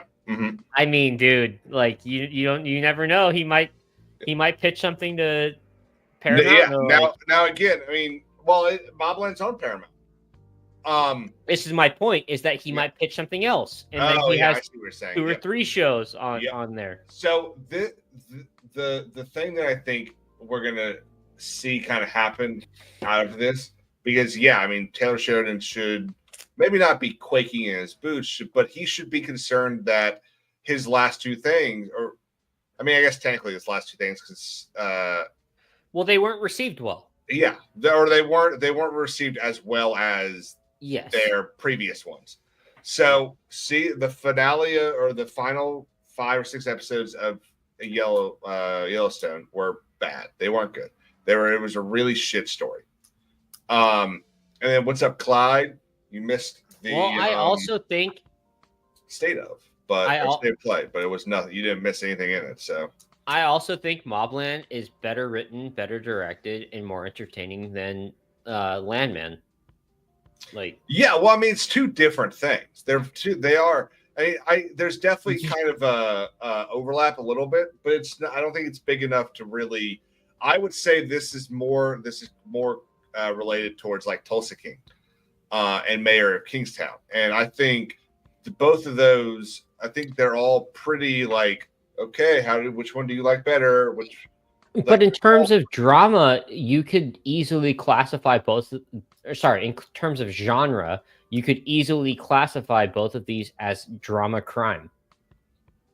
Easily, in my opinion. Yeah, but I still think that's a very broad stroke. I don't think. I mean, that's kind of like saying, what's your favorite movie, Godfather or No Country for Old Men? and we don't have to get stuck on this. Yeah. All I'm saying is that in terms of general overall entertainment value, I felt more entertained by Mobland, and that's my personal opinion. But yeah, man, I'm glad that you like, because I was asking you for a few weeks there, like, hey, are you gonna watch Mobland? I think you should. Yeah. Well, when there was something I saw. I was scrolling through Facebook or something, and I saw a scene from Mobland, and that's when I decided I'm gonna wait till it all comes out. And I don't think I've gotten to that scene yet, so I'm not really gonna dwell on it. So this is the last half of the show. Ooh, you can't read that at all. Now, the thing that I do want to show something. I kind of want to sit back and I want to let Damio take the floor here. Hey, Damio, what's your favorite studio? So I don't see anything on the studio side, but I see it on the live. Oh, you will. Don't worry. I'll scroll up. Favorite studio? Like, are you a huge fan of? Well, okay, wait. Before you keep going, I see on the live on YouTube Live, I see that you have an article pulled up, but I don't see it on my side. You don't see a studio on you don't see an article on StreamYard? No, I don't. Okay, can I do me a favor? Can I now? Oh, yes, now I do. That's weird. Yeah, that was okay. Let's rewind. I see it. So, like, what do you think of A24? I think they distribute some decent movies, but I think they also have overdone it, and not the majority of the movies I won't watch, to be honest. Okay. What do you think of Alex Garland? Remind me what he's done. Well, he did Civil War. Oh, Alex Garland. Yeah. Fucking 28 Days Later. Yeah. Okay. What about him? Yeah, Ex Machina, Warfare, Annihilation, 28 Days. Ex Machina is one of my favorite sci-fis. Okay, so you're a fan.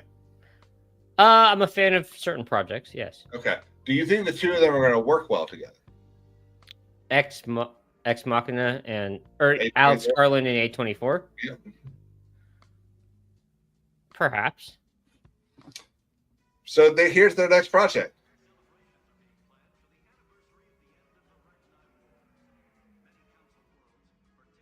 Oh, the Elden Ring movie. Yeah. Well, where do you want me to take this from? Let's start with because we had a very short conversation about this. Let's assume they are not placing a movie in the Elden Ring universe, and they are making a movie off of Elden Ring. Okay, that's the story of the Hallowed or the Tarnished becoming Elden Lord. So I played very little of Elden Ring. I'm going to be honest with you. I did start the game. It was difficult for me, and I just kind of gave up. I will come back to it. I don't know the quote unquote story of Elden That's Ring. okay, because unless you read everything, no one knows the fucking story. Okay. I played the whole fucking thing. I have no idea what I did. Now I will start this take. I know that it was really easy. Sorry, Jeremy. I'll start this take on the basis of what I had said previously to you, that I think as long as they don't, if they build a story around a character, because you create your own character, right? So if they just create their own character like you're playing the game, throw them in the world of Elden Ring, pick and choose and cherry pick little pieces of lore, bosses that you encounter through the show, I think this could work successfully in a way that people would be happy. Also, I don't recall Alex Garland doing anything medieval, but I really am a fan of the 28 Days franchise, and I really like Ex Machina because it's a unique movie. It's not your typical science fiction movie, and it was prior to all of the AI stuff that we have today. So I will say, like, given his given some of his movies that I have seen, I've really liked some of them. I didn't go and see Civil War because just when things started coming out, it just seemed like kind of a propaganda hit. Yeah. I'm hoping they don't do something like that with this. But I do believe there's a way through this project that even you yourself could be happy with, as long as George R.R. Martin isn't involved in it. Right, because he was involved in the game, and as long as they don't take him away from that, from writing Winds of Winter, I think you're going to be happy if they pull it off in the way that I'm saying it, where you don't have to follow anything really in the story as long as you stay true to the lore within the game. And because from my understanding, like you just said too, the overall story, like most people, unless you're picking up every scroll and taking the time to read it, there probably isn't a story. Am I correct on that or not? Yeah, I mean, you can kind of gather some stuff based off of the conversations that are had, the cutscenes, stuff like that. But it's still like, unless you're like reading stuff and doing a lot of the story, and the same with Dark Souls, a lot of the story is gathered in the stuff that you read along the way. But this is kind of also my point. Like there isn't as much liability as there is in a franchise like The Last of Us. And I'm not going to rant on The Last of Us, but the issue with that is that there was a strict story that they should have followed. So you know how you made fun of Winds of Winter not coming out yet? Yes. Yeah, so this is because you did that. That's not real. Maybe I already know. Maybe not yet. Yeah, not yet. It's not. So, but I wasn't even making fun of it. What I was saying is that he added it, which is making fun of it. I was actually more making fun of your pain about Winds of Winter. But ultimately, and please tell me if you disagree with me on this, but I really do think that this isn't that storyline, there's kind of a lack of it. So like there's room to fit a centralized story within the world of Elden Ring. You use the same, like you don't even have to show all of the bosses, right, in the first movie or whatever. Like you just show like one or two of the main bosses, maybe a couple of the type of villains or enemies within the game, and the mini boss. Make this movie. The problem is that I don't have an answer for you for that, because I didn't read the lore. I didn't go in and read the books and read the character descriptions and the item descriptions, shit like that. So I don't know what the lore is. I have a very, very like 30,000 foot view of knowing what the story is, and knowing how as much detail as there is. If they decide to pick and choose, then it's going to make a lot of people angry. Okay, so help me, and I'll give a little background too. Like I didn't play the game, but like my best friend is a Dark Souls fanatic, you know, and so like he was the one that put me onto this game. I've also I've talked to him a bunch about Dark Souls in general. I still I don't understand why people would be mad if they just create like a centralized game, right? Or story, and they follow one character and they just involve the different, I'm not even saying lore, like the extended lore, but they give you a couple different of the lower enemies. Um they show you, like, you could kind of do something like a Game of Thrones situation, not necessarily in people fighting for power, but like you follow one character, he goes through the world, they create the writers create a story that you're following him through, and you encounter bosses that you're familiar with. You see things that you would see in the game. You know, different types of characters, different types Yeah, of enemies. I think the best thing for them to do would be to show the fall of the gods. So the fall of Melania, the fall of her lover, I believe, which is the big general that you fight in the Red Sands. I feel like that's going to be the move here. I feel like if you go and try to put the storyline of Elden Ring into a movie, it's the same problem I have with the fact that Amazon's making Mass Effect. There's too many choices that picking a choice and going with it, I think, is going to annoy a lot of people. You know, there's 9 different endings to this game. But that's my point. Okay, so that's kind of what my question was going to be, is like, why wouldn't it work? And I do understand what you're saying. And if they go that route, like, yeah, that I can see why people would be pissed off, because it wouldn't be a reflection of the experience they had playing the game, because of the amount of different what choices. I would do is, there was a movie that came out a couple years ago that there were a couple versions of it that were released in theater. So you could go see a movie, and you go see this movie, and the first time you saw it, it might be different from the second time you saw it in theaters.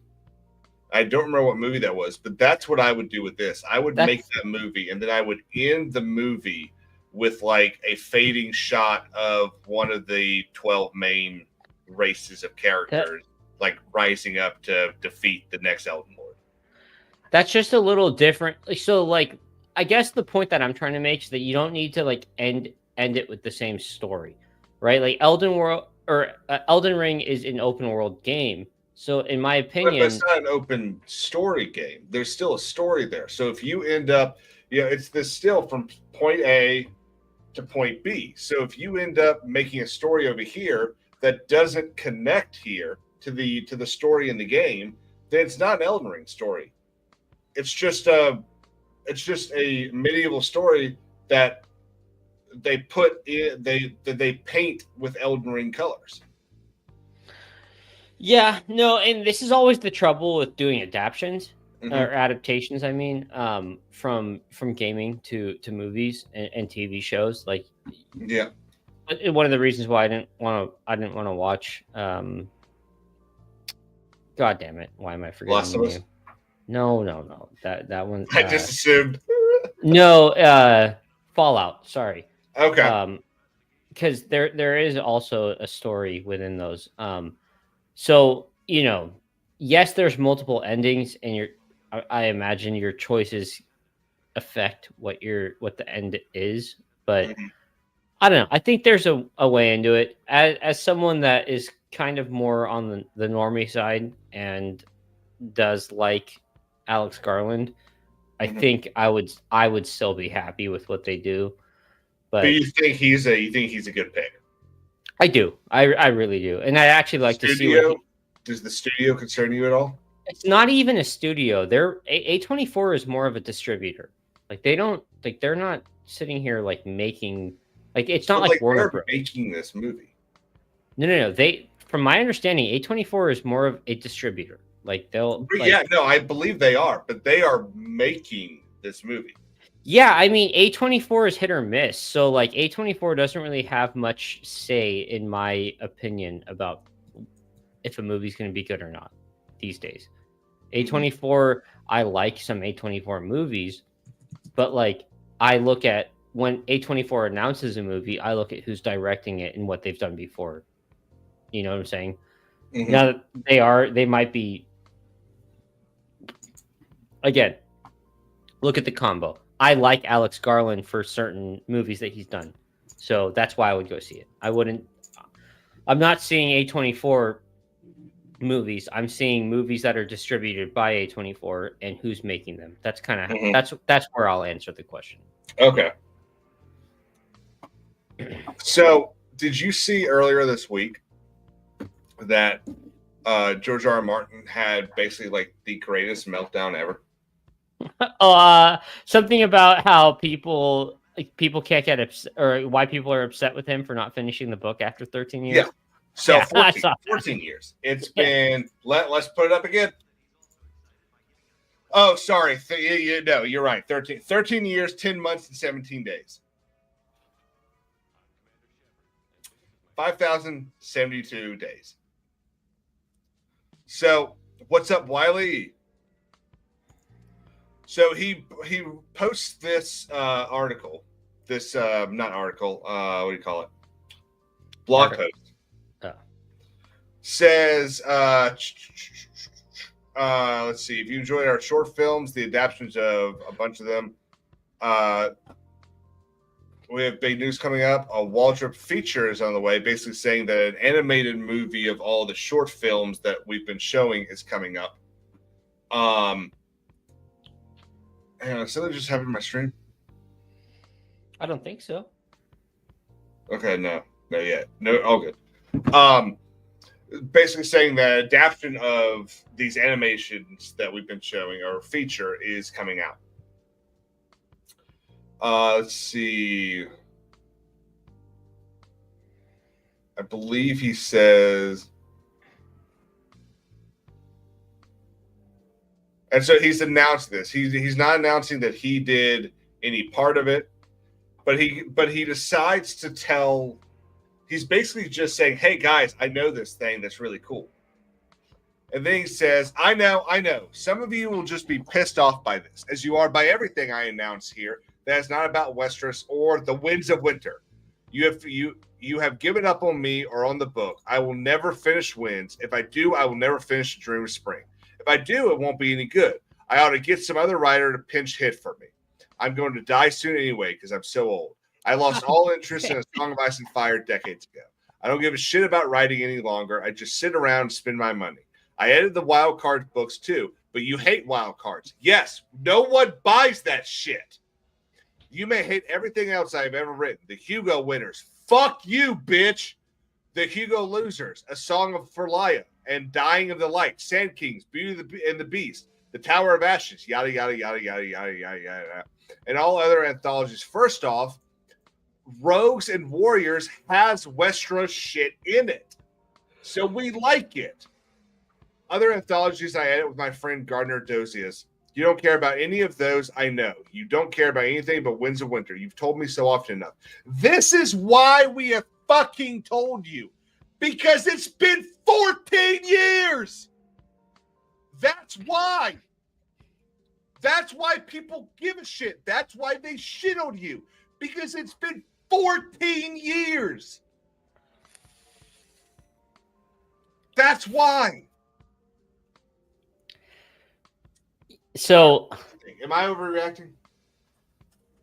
I don't think you're overreacting, no, because you're passionate about this, and then you're seeing him come out and doing a bunch of different projects without any news of the books that you want.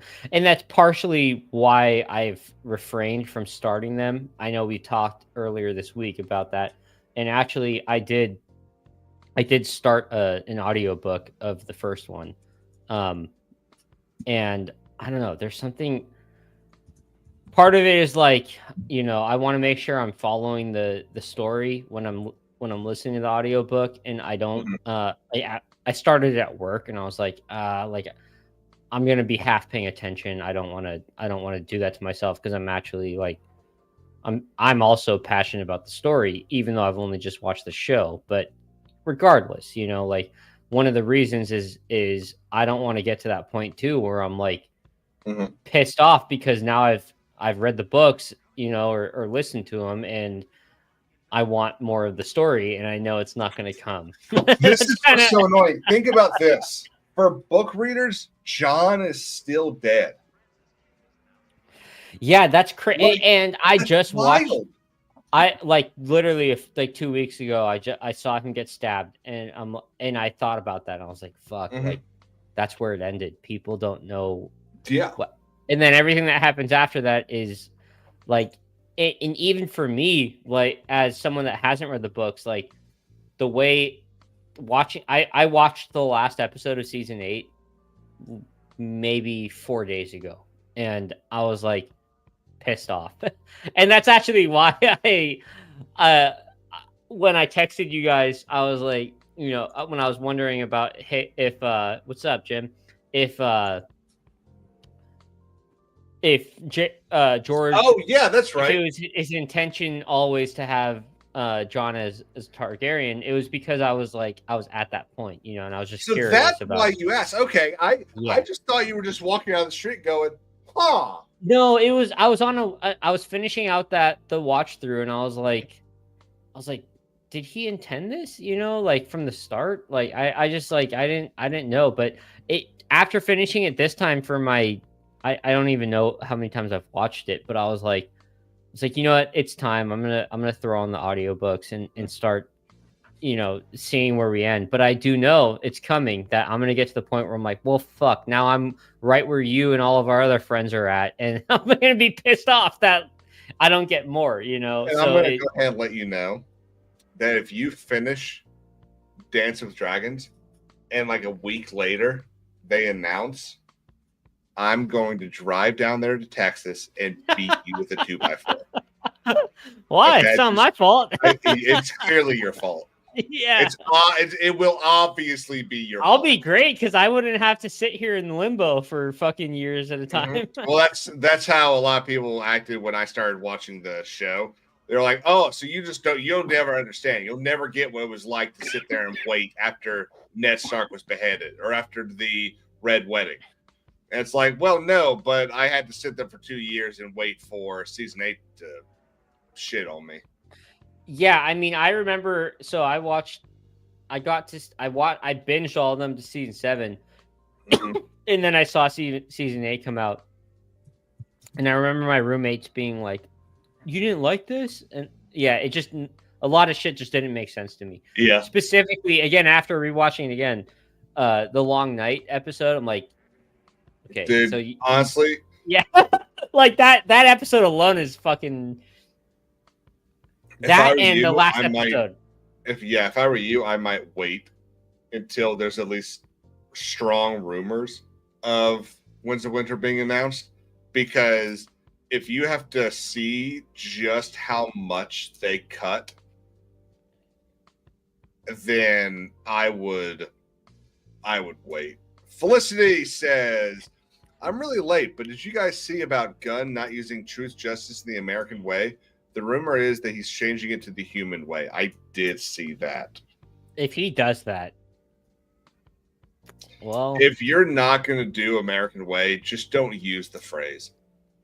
I'm not even a huge Marvel DC guy, but I mean, literally, there's something triggering about changing American to human way. Yeah, that's an American comic book character. Exactly. You know how there are some people that say something like, "That's our word." I mean, I would never suggest that you say something like that, but that's our character. That's my superhero. Truth, justice, in the CCP way. How dare you take what is one of the most iconic sayings of superhero-dom and remove the very thing that gives it meaning. The American way is what, and that's one of the reasons. That's one of the reasons why Cavill's Superman and Man of what's it called, Man of Steel, right? Was, I think, so well done, and because he understood at the heart of it, this was the American superhero. You know, that's that scene at the end where he says, "I live in Kansas," or "I grew up in Kansas." That's as bad as American as it gets. Like, Superman is what every American man wants to be, and to remove that by making it the human way, it is an attempt to placate to $1 billion around the world. That's all it is. It's an attempt, because look, if this movie hit, I don't think it's going to hit now, but if this movie hits, we're talking $2 billion, but it's not going to hit if America doesn't like it. If America does not like this movie is looking at, $300 million, and that's it. And yes, Pilgrim, I enjoyed the Man of Steel. I did not like that he killed General Zod at the end, but I enjoyed the Man of Steel. And I to this day, I still think Cavill did a great job as Superman. I understand killing Kevin Costner, killing Pa Kent. I don't agree with it, but I understand it. Like, I get, your thought is doing this like darker Superman. So what's a dark thing that you can kind of tell the audience early on, this is going to be dark? I get it. Again, don't agree with it, but I get it. And I think it worked for the movie he made. But this is, I think you're going to see people going, huh, Zack Snyder wasn't too bad. I am not a, what are they called? Snyder Bros? Yeah, that is what they call them. There are 2-3 movies of Zack Snyder's that I enjoyed. 300. Man of Steel, and I genuinely think that the Zack Snyder cut of Justice League was a pretty good movie. He also did, what was that? But it was also 4.5 hours long. Yeah, I mean, the Snyder cut, you could have cut at least at minimum. There's several things I would have cut out of it. Yeah. But again, better than the movie that they released. Didn't he also do that other one with Cavill, the Greek story? I forgot what it was. The Immortals. Yes, I actually is very Snyder-like, so it wouldn't surprise me. Is it? Are you looking it up right now? I am. Yeah.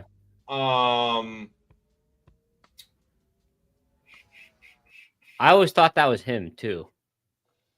I don't see it under Zack Snyder. How about I just type in the Immortals? Yeah. That would probably be smarter. It was Tarsum Singh. Oh wow, dude! It absolutely, because it has so many reminiscences of 300. I thought it was him. The funniest thing about Immortals is I wish I could find it but it's a movie where like Superman protects hang on, I gotta find this. It's really funny because there's a bunch of people in the Immortals that are like really big characters and other things. I might need to rewatch that at one point. It's pretty good. Let's see. Excuse me.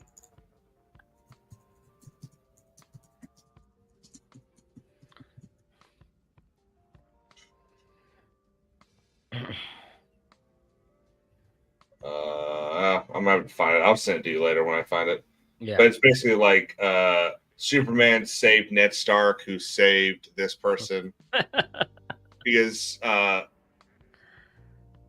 holy shit, Sean Bean is in it, and then obviously Cavill's in, and there's someone I else. don't even remember Sean Bean being. Yeah.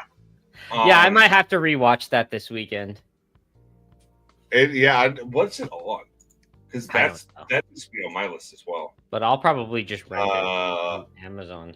Yeah, it's on Star subscription. God, who has Stars? No one. If someone shows, if you sit down somewhere and they go, "Hey, you want to watch this on Stars?" You should just probably get up and walk away. Yeah, it's like, why are you paying for Stars? Yeah, all they do is jack off.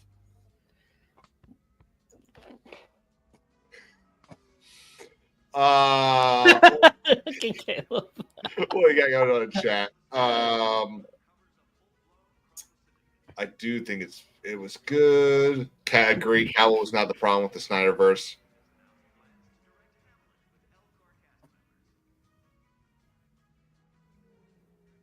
Cavill's Warhammer, yeah. Man from Uncle, yep. And actually, a funny little thing about the Man from Uncle. So, the original Man from Uncle had David McCallum in it, who also played Ducky in NCIS. And in the 60s, he did some music that was sampled by Dr. Dre and Snoop Dogg for their what's that really big song of theirs?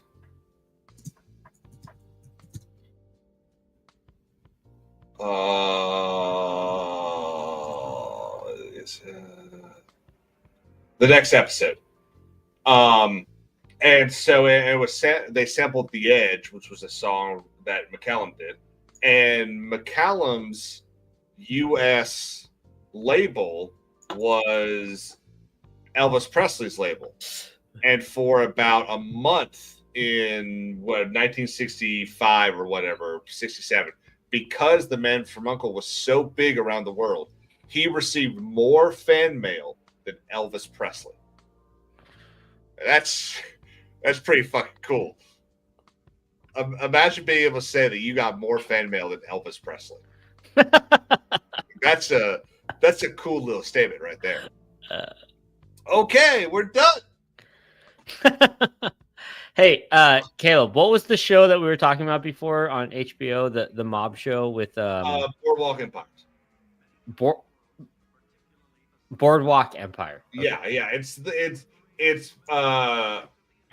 the New York 1920s version of Peaky Blinders, essentially. No, right? what's the drug show? I don't know, but it always every clip I've seen seems like Peaky Blinders to me. Yeah, but Breaking Bad. It's Prohibition Breaking Bad. Oh, okay. But yeah, it's on HBO. You already looked it up. Mm-hmm. All right. I'm looking at it right now. I'm probably gonna watch it tonight or start it tonight. Yeah, it's 5 seasons, bud. So you got these. It's 5 seasons and looks like 12 episodes a season. So you've got perfect good entertainment. You got probably at least a week of entertainment. Probably for me a little bit longer, but yeah, you're not as free to just sit there and watch television or anything. No, I got I'll knock out about an hour or two a day. Yeah, so it's all 12 episodes except for the last season, which is 8. Perfect, man. Well, we had a good run tonight. 2 hours, I think. It was a nice return to the state of. Eventually, maybe I'll do state of and legally speaking during the same week. Wednesday and Thursday, but right now I just don't have the time. Oh, hang on, real quick. Did you hear about? So you know what Sex and the City is, obviously. Yeah. Okay, so you know that they made a sequel show that's on HBO that's called And Just Like That, right? Okay, so they did, and apparently on last week's episode, the character played by who's long-faced chick? Sarah Michelle? Not. You're getting into chick flick territory. I don't. Well, so the only reason I know her name is because of Family Guy. Yeah. Family Guy has a joke where. Oh yeah, I remember that episode. Yeah. Or her face is so. What a long face. Yeah. Sarah Jessica Parker. Where she sleeps with a nun played by Rosie O'Donnell. Wait, why are we talking about this? I was getting ready to end out, and I saw the thing on HBO as it was going across, and I was like, "Oh, this is a funny little thing to end on." I was just being an asshole, dude. Yep. You know what? What we should finish on is the last time I was on HBO the other day. They had the LGBT, for Pride Month thing. And guess who was featured on the front page? Bella Ramsey. No, my God, that's hilarious. Well, we should. I don't see it on here now. Well, we should probably wrap this up before I say something that is going to get you in trouble. You what? You got a problem against Down syndrome actresses? No, I don't. I love them. I think they should be in everything.